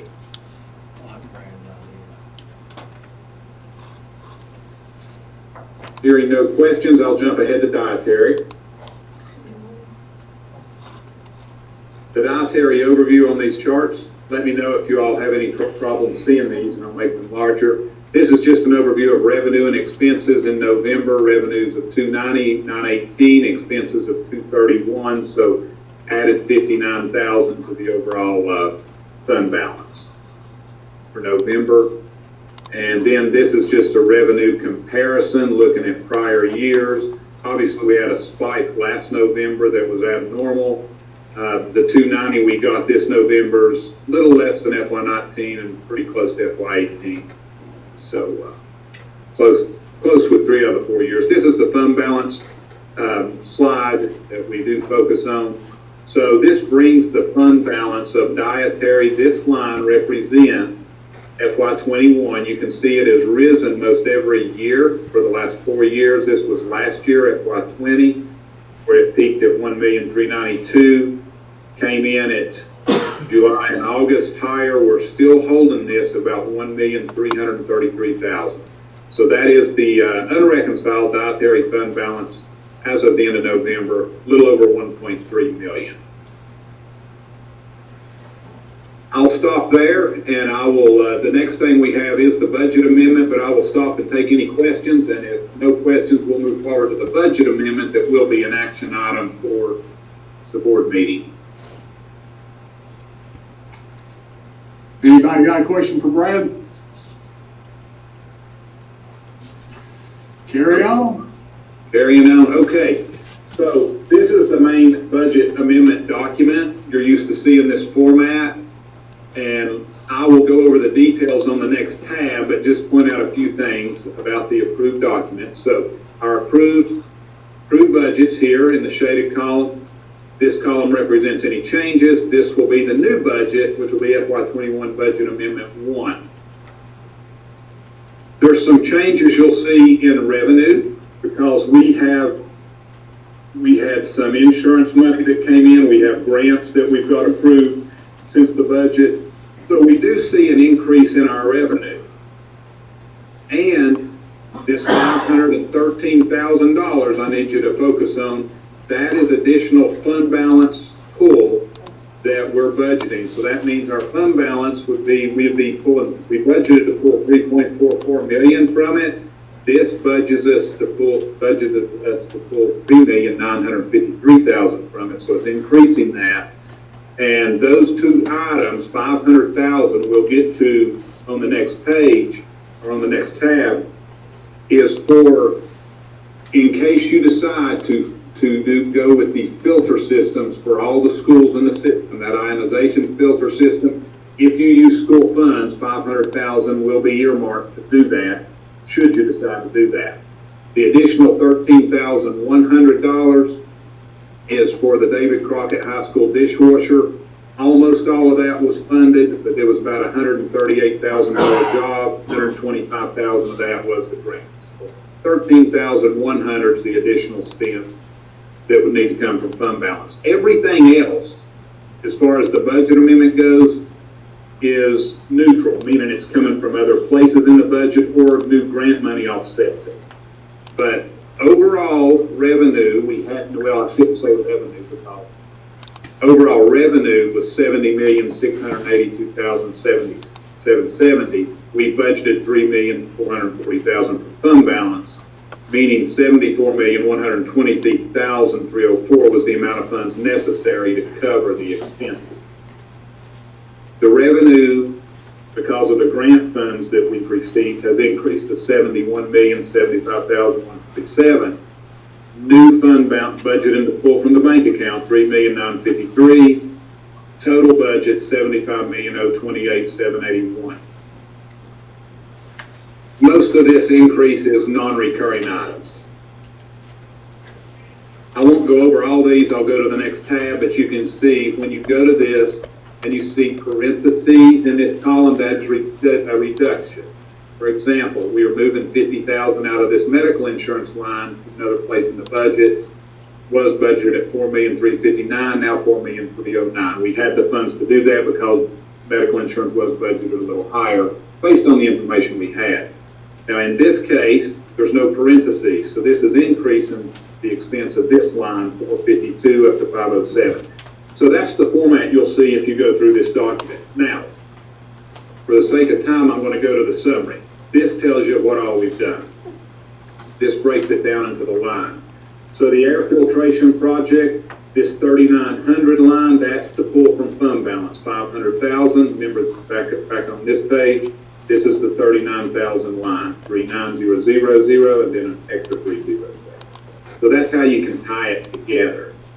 So 500,000, it's going to be budgeted to be expensed out of 72,620,701. That will be in the maintenance category, so we're offsetting the 500 from fund balance with the 500,000 expense in this line. Next is the dishwasher. This revenue line, 46590, was 125,000 we had to do the project. Total expenses is coming in right around 138.1. I'll show you this one thing and then we'll come back here. 46590 is the revenue line. That's on page 1 of this document. 46590 right here, 125,000. Now this says 340 because there's an additional $340 in grant funds that we got to, but 125,000 of that is representative of the grant funds for the dishwasher, which increased this revenue line item. Hey, Brad. This is good. Yes. Yes, go ahead. With the dishwasher money, shouldn't it come out of dietary, fund balance and dietary? It's, that is the board's decision. If you want a dietary to reimburse the $13,100, you could certainly do that. For the purpose of this budget amendment, it's not on here, but that's certainly something the board could vote to do. And then we would just do a fund transfer from dietary fund into the board. Was that emergency repair? No, that was just a grant that Tawana got, and we just managed to get a dishwasher. Couldn't we got bids for 125 instead of spending 138? Seemed like it was low bid. I think we did bid it. I thought. It was bid, the board went with low bid. Yeah. Okay. I thought we got a grant. We did. We did for 100. That's what I'm asking. We Yeah. got 125 grant, but we spent 138. Well, didn't that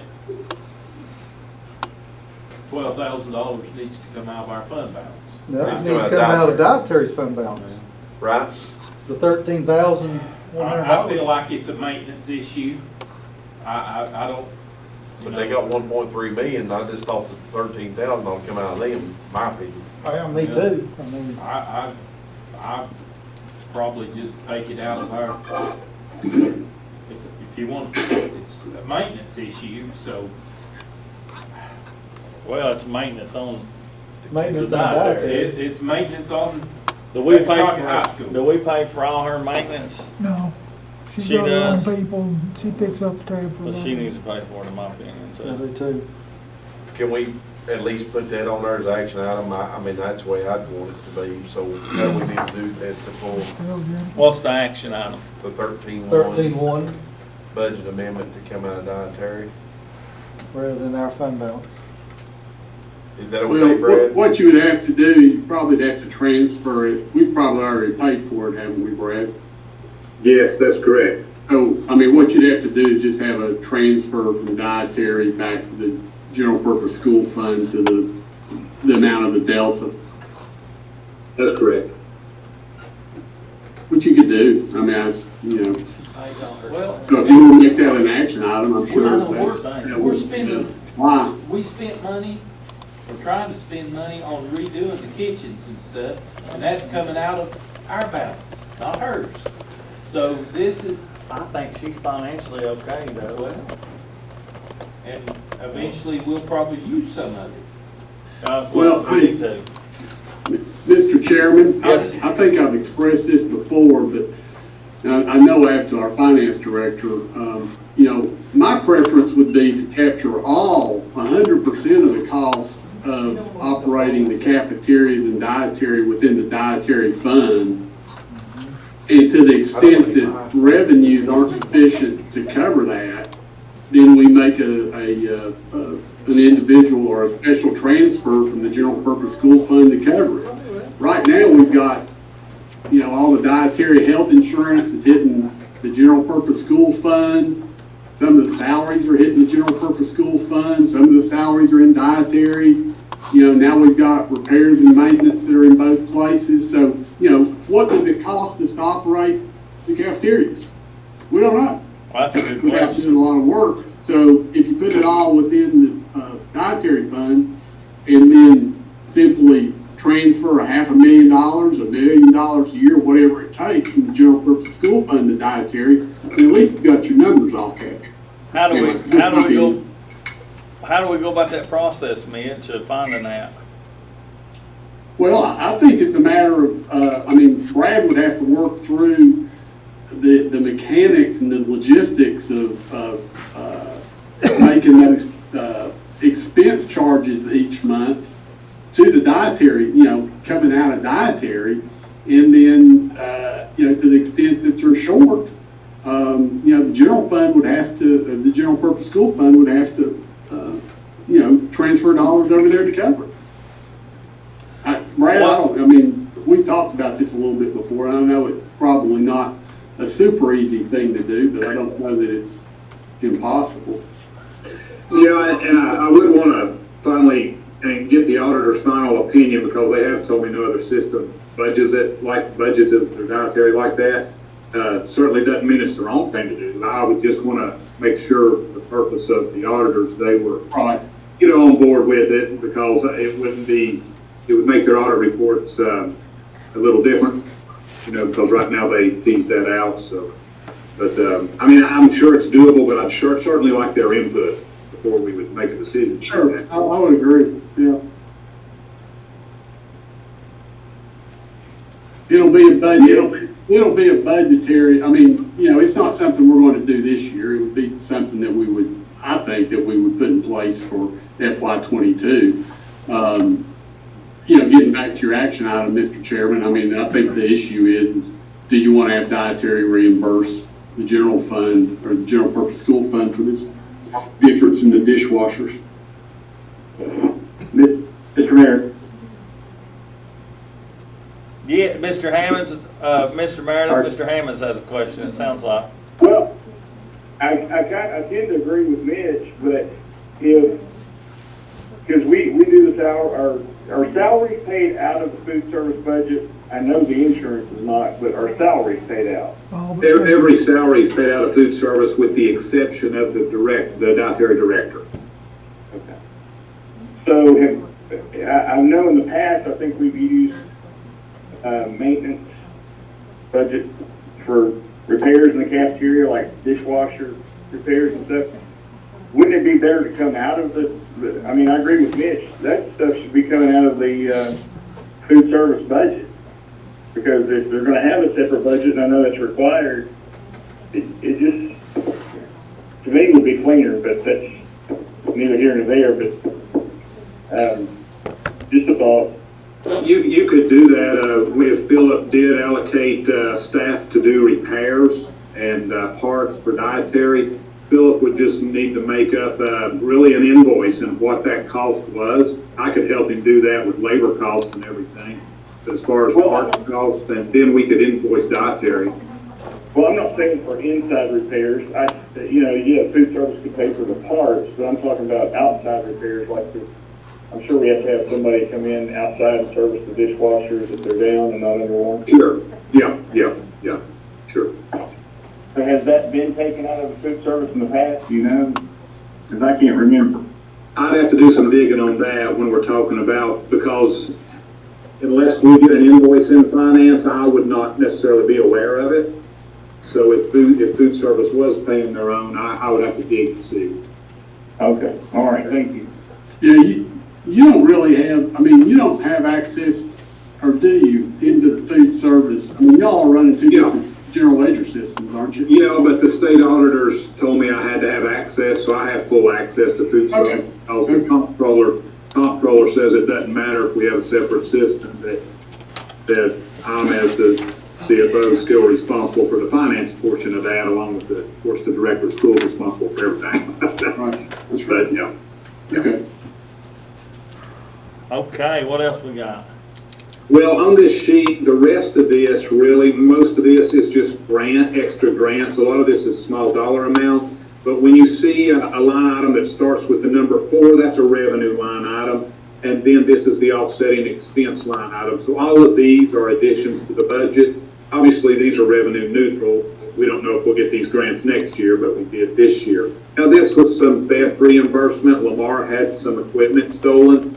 So insurance paid, we reimbursed it. That went back out to Lamar for that. The scoreboard, if you'll remember, the board had originally approved that. It was roughly $70,000. That came out of the professional development line item. So budget neutral is just how we funded it. Here's another grant. This was IXL, that was a new IXL subscription for some of the schools. Dr. Flannery can give more detail on that. But the idea, when Dr. Flannery talked to me, was to pay that because out of some of the unused travel for this year. So we've got money being moved out of some of the travel lines to cover this. And then here's another small grant, $18,000. Got revenue for it. That'll be the expenses. And then here's, again, more grants. Ballot Health reimbursement. This was something with coordinated school health, and I don't know the details of what that was, but Ballot Health was covering that. Paul may remember that, but if we have a question on that. This was at $340 that I mentioned earlier, that revenue line item with the dishwasher. Gym floor repairs in gray.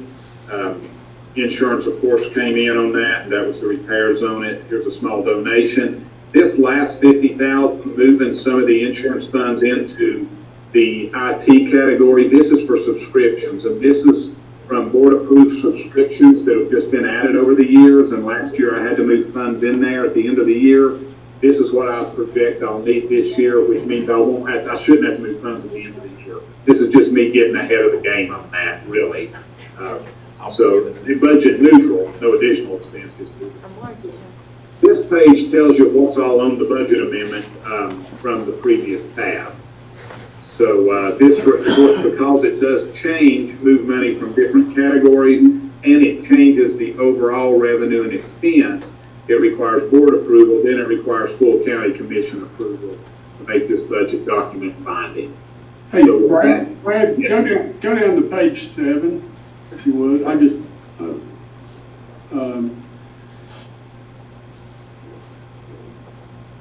Okay. Yeah, so, I mean, big picture here, we're adding about $900,000 to expense. And revenue, yeah, well, usually not all revenue, but part of that's fund balance. Right, but we're adding, because if you go to the last line, our expenses, our budget expenses are going up $900,000. That's correct. So, well, go back to 7. Page 7, okay. Yeah. And what I'm trying to do, what I want to do is, I'm going to throw this out there, and if I'm wrong, correct me, but I want to make sure the rest of the board members understand this. We're putting $638,000 into air filtration and a dishwasher, and we're putting $205,000 into the gray gym floor.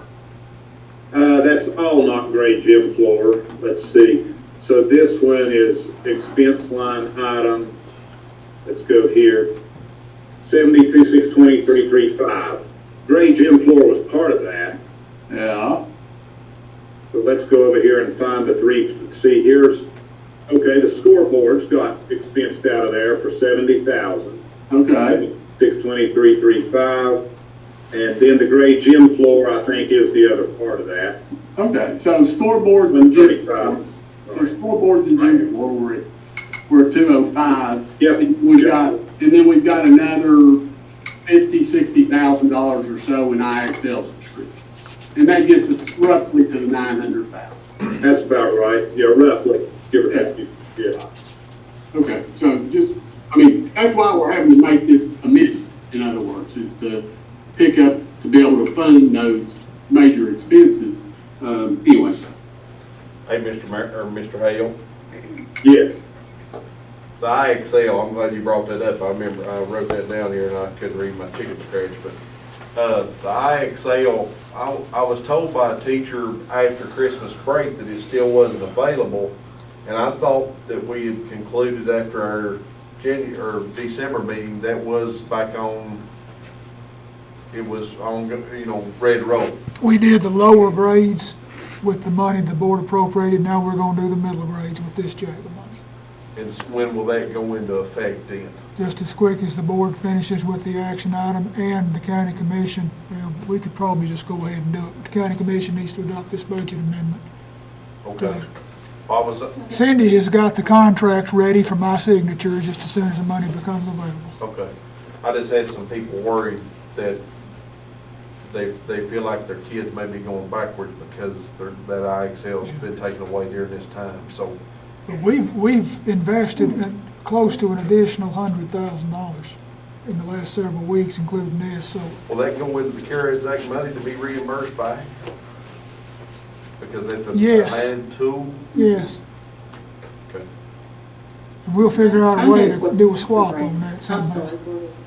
I mean, I think it's important we have that, to be honest with you, the way I understood it. Ms. Dellinger. I had a question, something that came up on that Mentors Matter grant.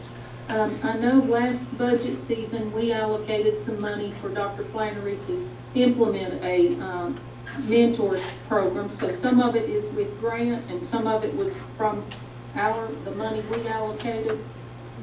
For the details of that, I'm gonna need to default to Tawana. I can dig in to those files and tell you what it is, but if Tawana's there, she'll know that I'll talk to her. You know what, why don't you, I'd like for you to kind of just show us something about the mentors, maybe at our regular board meeting on the 14th, or somebody to Jennifer, kind make a note of let of us that, know a we'll be little able bit to- about that, and I wanted to know how, how it was going, the program, whatever.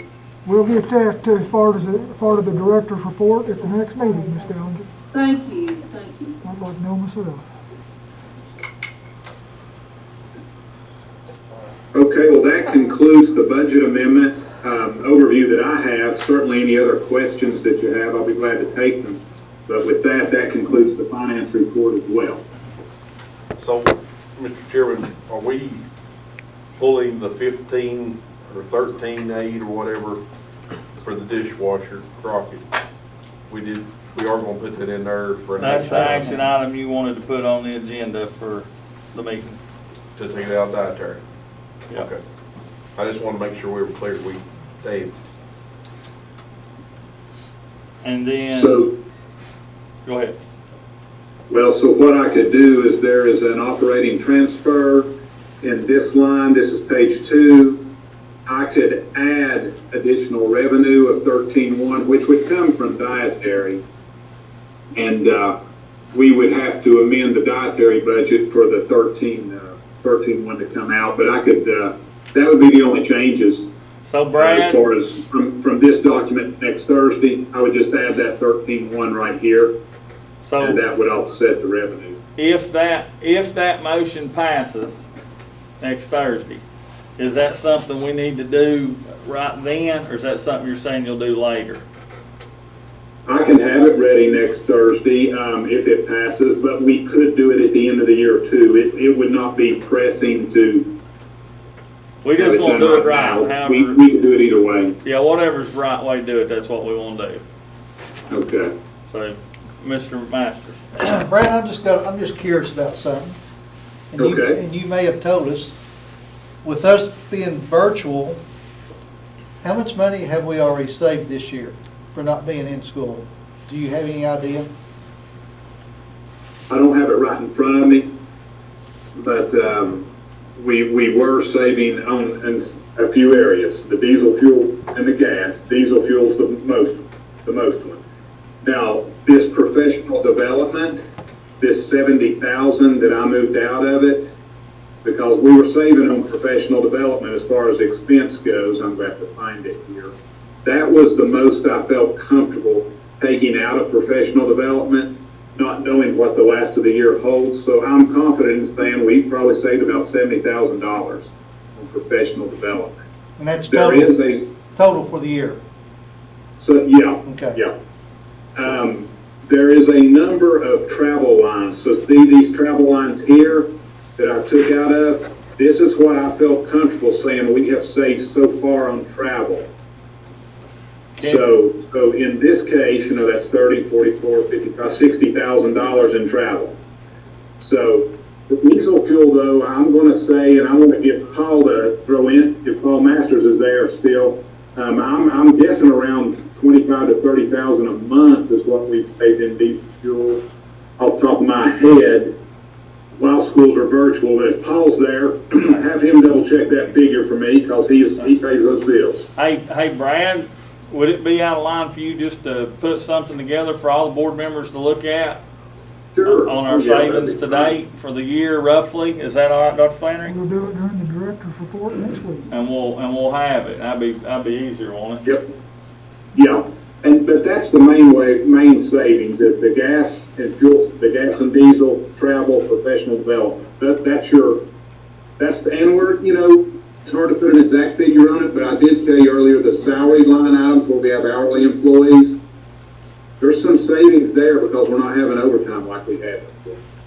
Well, that's what made me think of that when I seen some of the explanations you was going over, and I was just curious.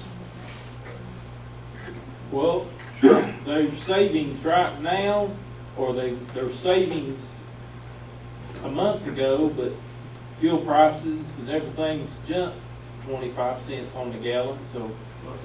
Correct. Not using it, it's gonna turn around, we're Will be even higher. gonna need it, so. Well, and remember this, when we talk about these savings, even if it's $300,000 or $400,000, remember this number here, $3,953,000, you're still budgeting to pull from your fund balance. So. That's just good to know. It's just good information, I think. Yeah, that's right. Okay. Mitch, anything else? Mitch? He quit? You done, Brad? Yes. Okay. That is correct. Mitch, Let Brad stick on there just a minute. We got one policy I want him to explain. He knows which one. Brad, we're gonna move into policy. Okay. And, No, I have something, remember? yeah, you didn't tell Mr. Meredith. Go I ahead. did tell Mr. Meredith, but he's obviously gone. Okay, go ahead. Okay, well, I just want, as a board, to be thinking about, while we're looking at all the finance, we have had some savings here and there, but we need to be thinking about what we're gonna put into summer school this year, because we're going to need to put some extra into summer school. We're going to need more classes, and we're going to need help with that. Ms. Buchanan, Dr. Flannery will speak on that for a moment. With the new ESSER 2.0 stimulus money, we're planning on putting probably $200,000 to $250,000 into a first-rate summer school program, and we're going to start working on that as soon as we know what the rules are, probably later in January. So that's one of our main 3 goals for that money between now and June the 30th is a first-rate summer school program this coming summer. Okay, is that gonna be at every school? Absolutely, yeah, and we're going to provide transportation, food, and if we involve all 8,000 kids, that'll suit me. Okay, well, I just want the board to really think about, he's putting 250,000 in there, maybe we do need to put some more. Hey, we can't, right now, people are saying their kids are behind and some are struggling and they need to be able to, catch up some. I hate to say this out Get loud. get things back. There's on so much schedule. stimulus money Thanks coming for to letting me Jonesboro, we're gonna be looking for places to spend it. The board's not gonna need to fund this. Okay. We're gonna have Dr. millions. Flannery feels great about it, Annette. I feel He's very- got it covered. Well, I'm glad Dr. Planner feels great about it, but I still want us to be mindful with our money and our savings right now in case we do need to add some in there. If we need to hire an extra teacher or hire some IAs or hire, another psychologist or psychiatrist or, whatever we need to do to back these students up.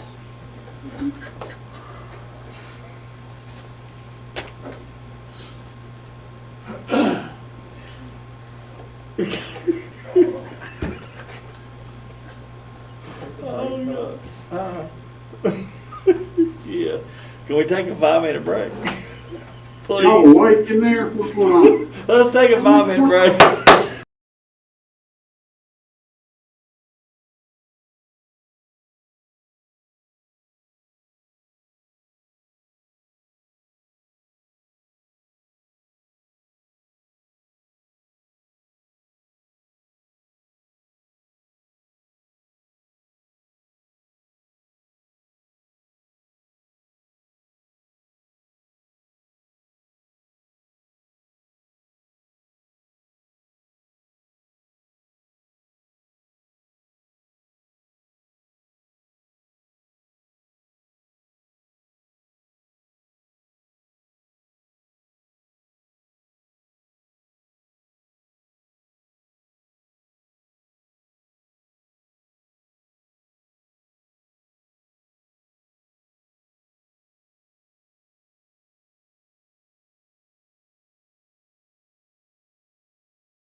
Here we go. We are at policy, and Mr. Fleener wanted to address Mr. Hale or something. Yeah, let's move to 5.6101, and we'll do it first while Mr. Hale's on here. This is the compensation schedule for pay, and we were going to put the ROTC in there so it would be clear as it can be to everybody. And there's two options.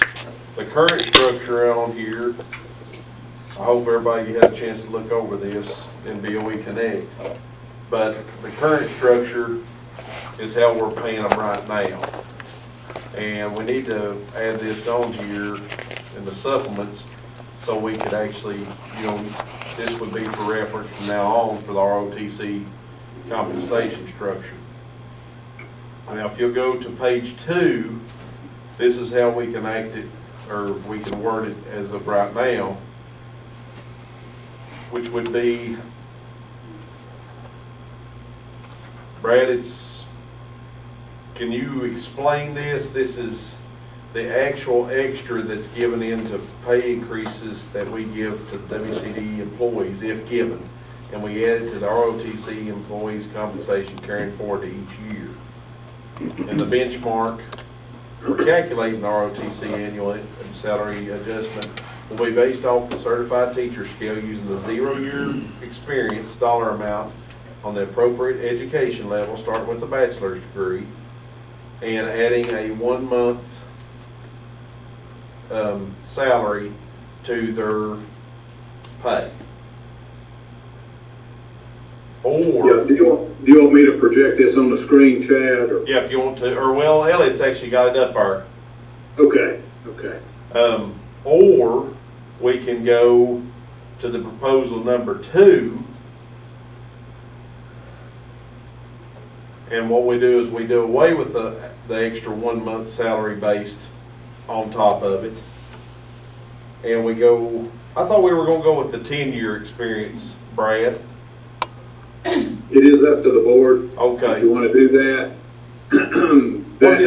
That's up to the board, certainly. If you want to use 10 years as the benchmark, or if you want to use 0 years as the benchmark. And what this is actually extra that we pay on top because they don't get the full increase that the board gives out, correct? Yes, that's correct. They only get 50% right now of whatever the increase is, so we have to base it off of a benchmark. In the past, 10 years has been the benchmark that they've used based on their education level. I'll give you all a chance to read those 2 different ways. And me and Mr. Hale talked.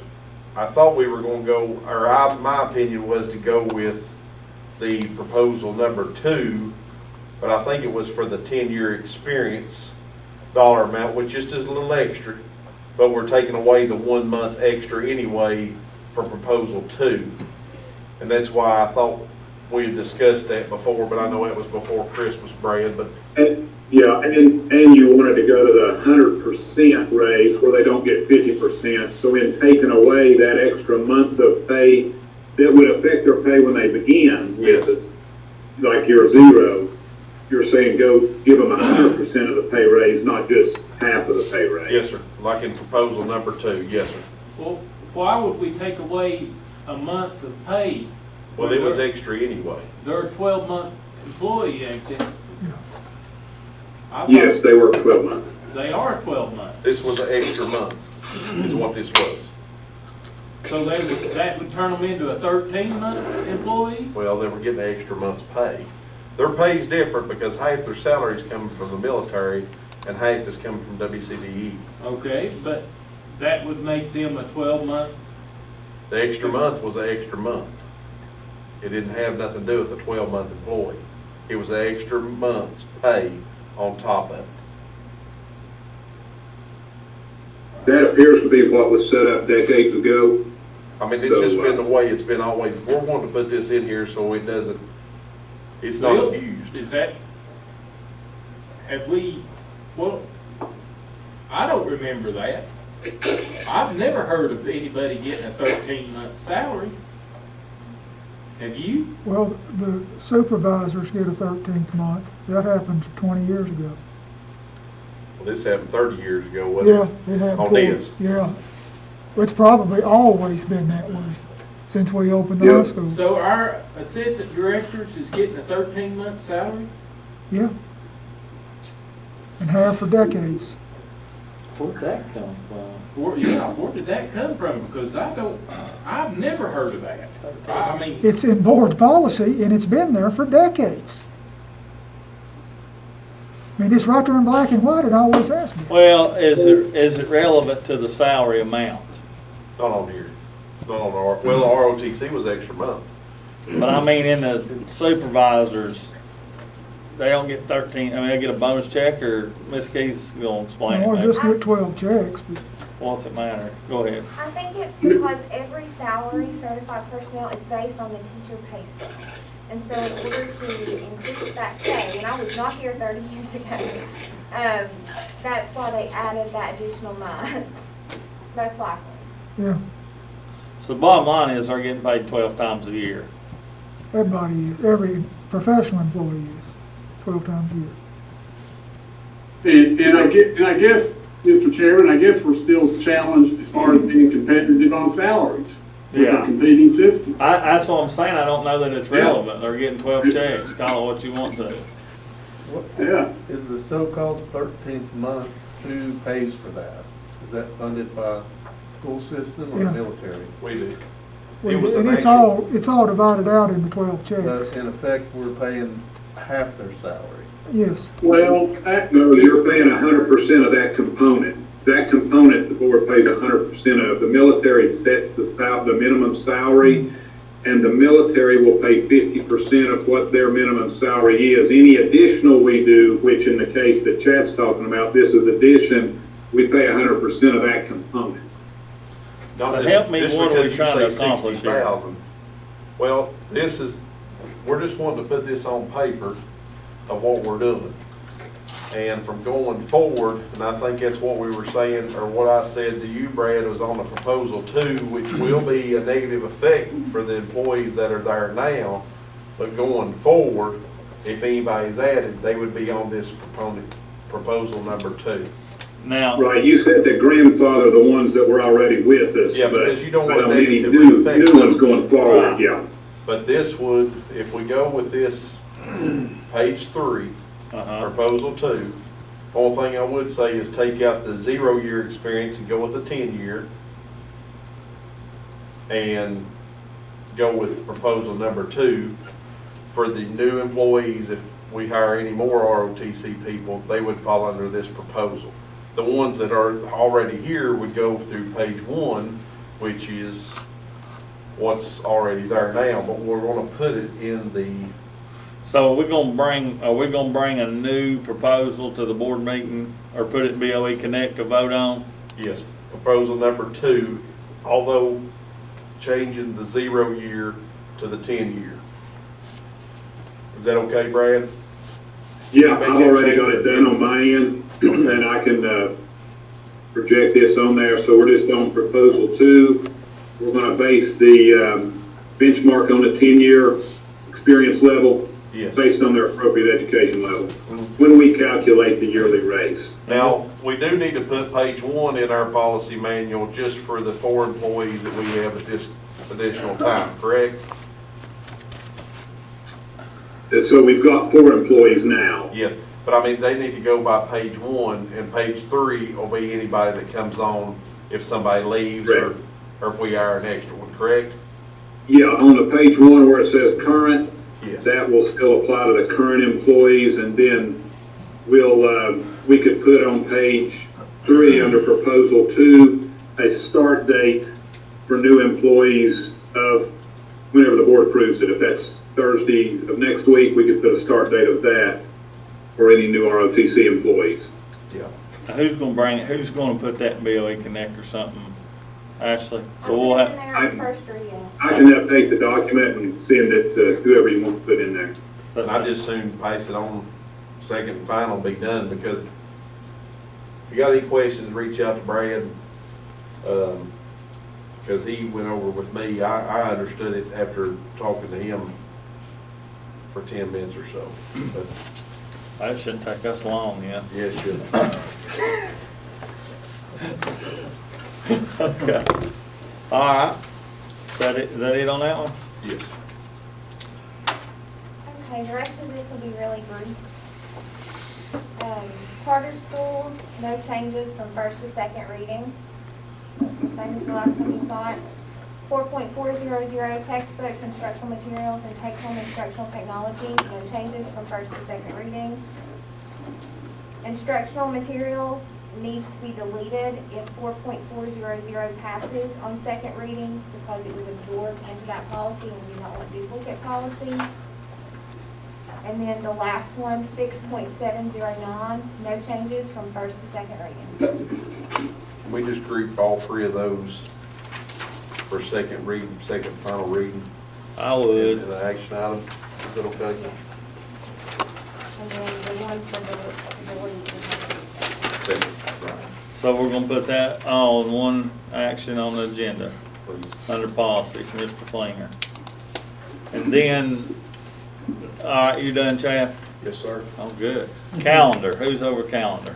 Yes, you can. Miss Buchanan, are you ready? Yes, I'm ready.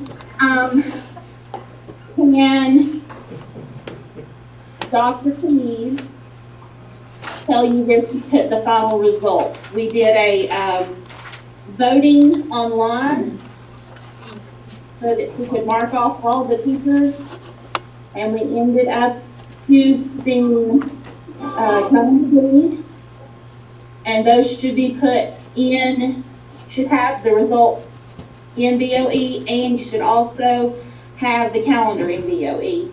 And that we will have to put that as an action item on the agenda for our regular scheduled meetings. Very good. Has anybody got any questions about the calendar?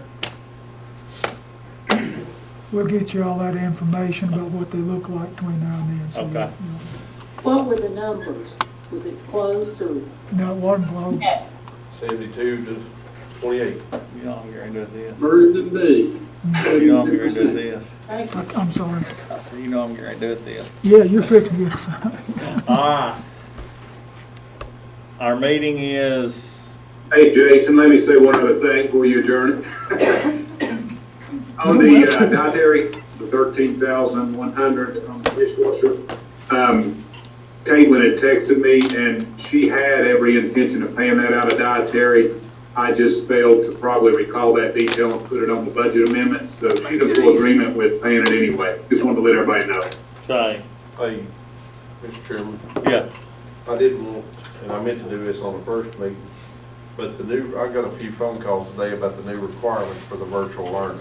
Okay. And I'd like for Dr. Flannery to explain what changes there are, and so if any of us get any phone calls, we'll be aware of what's changing.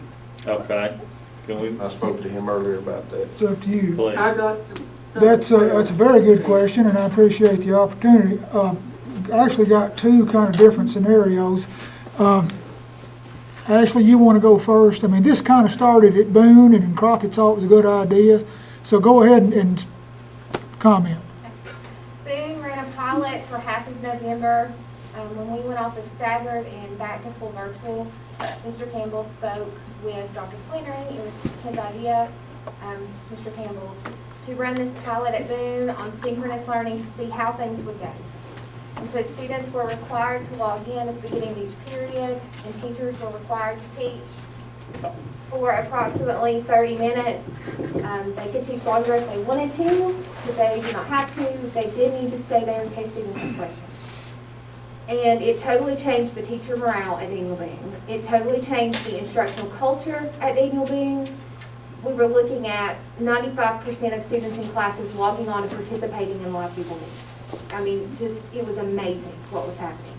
And so I talked to Peggy Wright, and she said, I want that. You know, we want that. And then we went to Dr. Flannery, and Dr. Flannery said, get the principals together and find out what they want. They want that. They want to take attendance by Google Meet.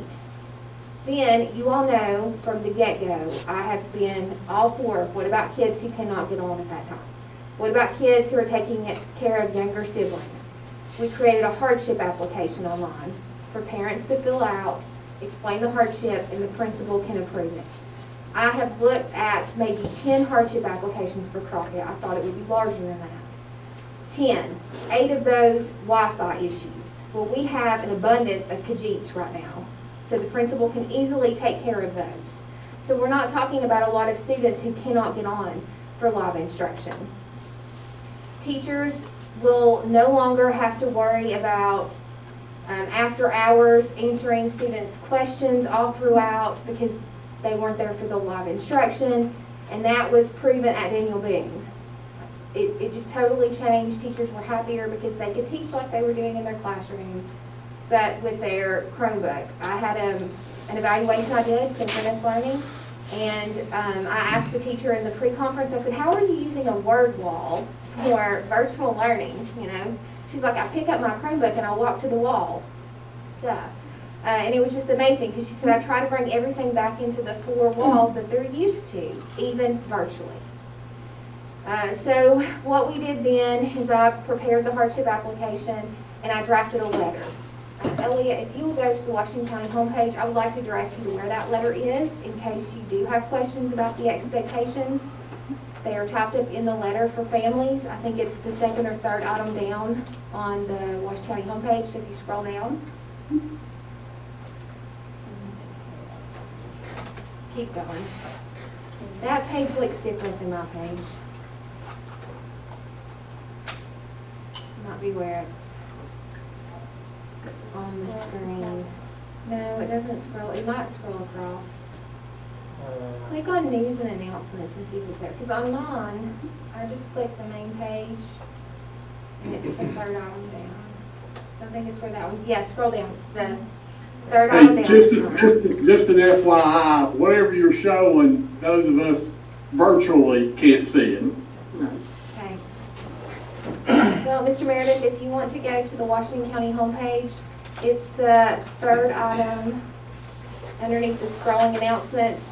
It's the 3rd item down, 2021 online expectations for high school students. If you click that, it brings up a letter, and if you scroll to the bottom of the letter, it has the block schedule for families, and it says teachers will provide at least 30 minutes of direct instruction. Students cannot sit in front of a computer for 7.5 hours a day. I have a 1st grader. I completely understand that. But can a student sit for 30 minutes and then get up, go get a drink, start the work? Teachers on there still to answer questions until the end of the period? Absolutely, because that's what we do in our classrooms every day as teachers. And so we want to try this out and see if we get better results like Daniel Boone got. On that home page, you will see the 2nd item down is the letter that Ms. Hayes created for the 2021 online expectations for K-8 students. And our teachers were also prepared for this. I had to think about how to present this to David Crockett, what were the expectations coming down, and what supports would they need in place. And I sent out an 11-page handbook on December 15th after working very closely with both high school principals and our student technology specialists, Mr. Lewis and Mrs. Kincaid. I appreciate you, is she through? I'm sorry. Cindy, you want to dovetail on that? I appreciate that, Dr. Keys. The parent that sent me a concern wondered if the same guidelines for high school are also fitting into elementary, like lower elementary. But I'm glad you mentioned that hardship, clause, and I'm going to refer her to that. And we do, Dr. Keys and I work closely together and try to keep the guidelines as close as possible, but with the age group, you are going to have some differences. But one thing I did notice, if parents contact you, every parent that I talked to today on the phone, once we had a discussion and looked at that document, and I even pointed out this hardship clause, it's really not anything new. It's more of, hey, this is a reminder. We're returning to school full virtual. These are our expectations.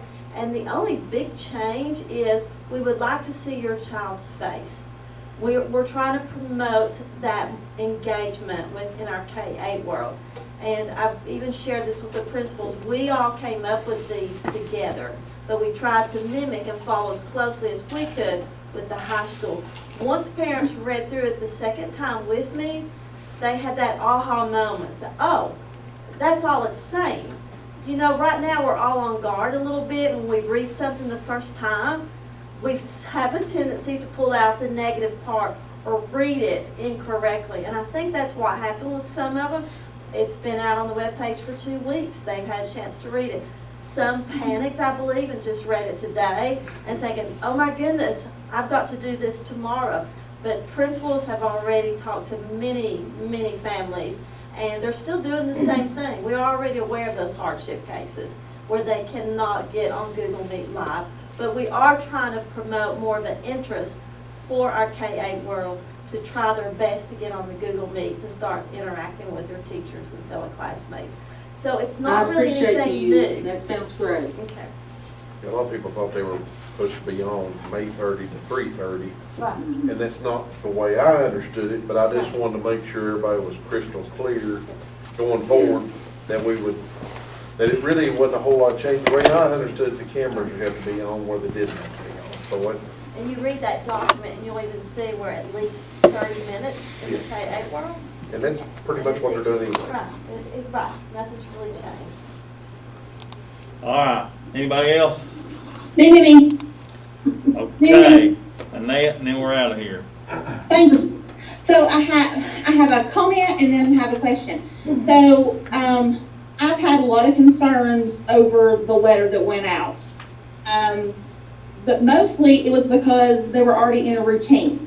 You know, my kids got this going down. We've got it moving. We don't want to change midstream. So that was mostly the concerns that the people that addressed me was, you know, our family's already got this figured out. Why are you, messing with us? We need consistency. The next thing I want to know is, because of our COVID numbers, are we still having teachers' children in the cafeterias with an IA, or are they in classrooms with their parents? Now what? Where's the teacher's kids at in school? Now, we're allowing teachers to bring their kids to school as long as they're school-age kids, no crib babies or toddlers. But, so are they in their classrooms, like within their household? Yeah, they can't scatter all over the building. That would be Yeah, that's what I wanted to know, is if we were taking the precaution of keeping them with their household. Thank you. So the teachers' kids are with their parents? Yeah, if they want to. Oh, okay. But SACC is available to them as well. I got you. Okay. Anybody else? That it? Our meeting is January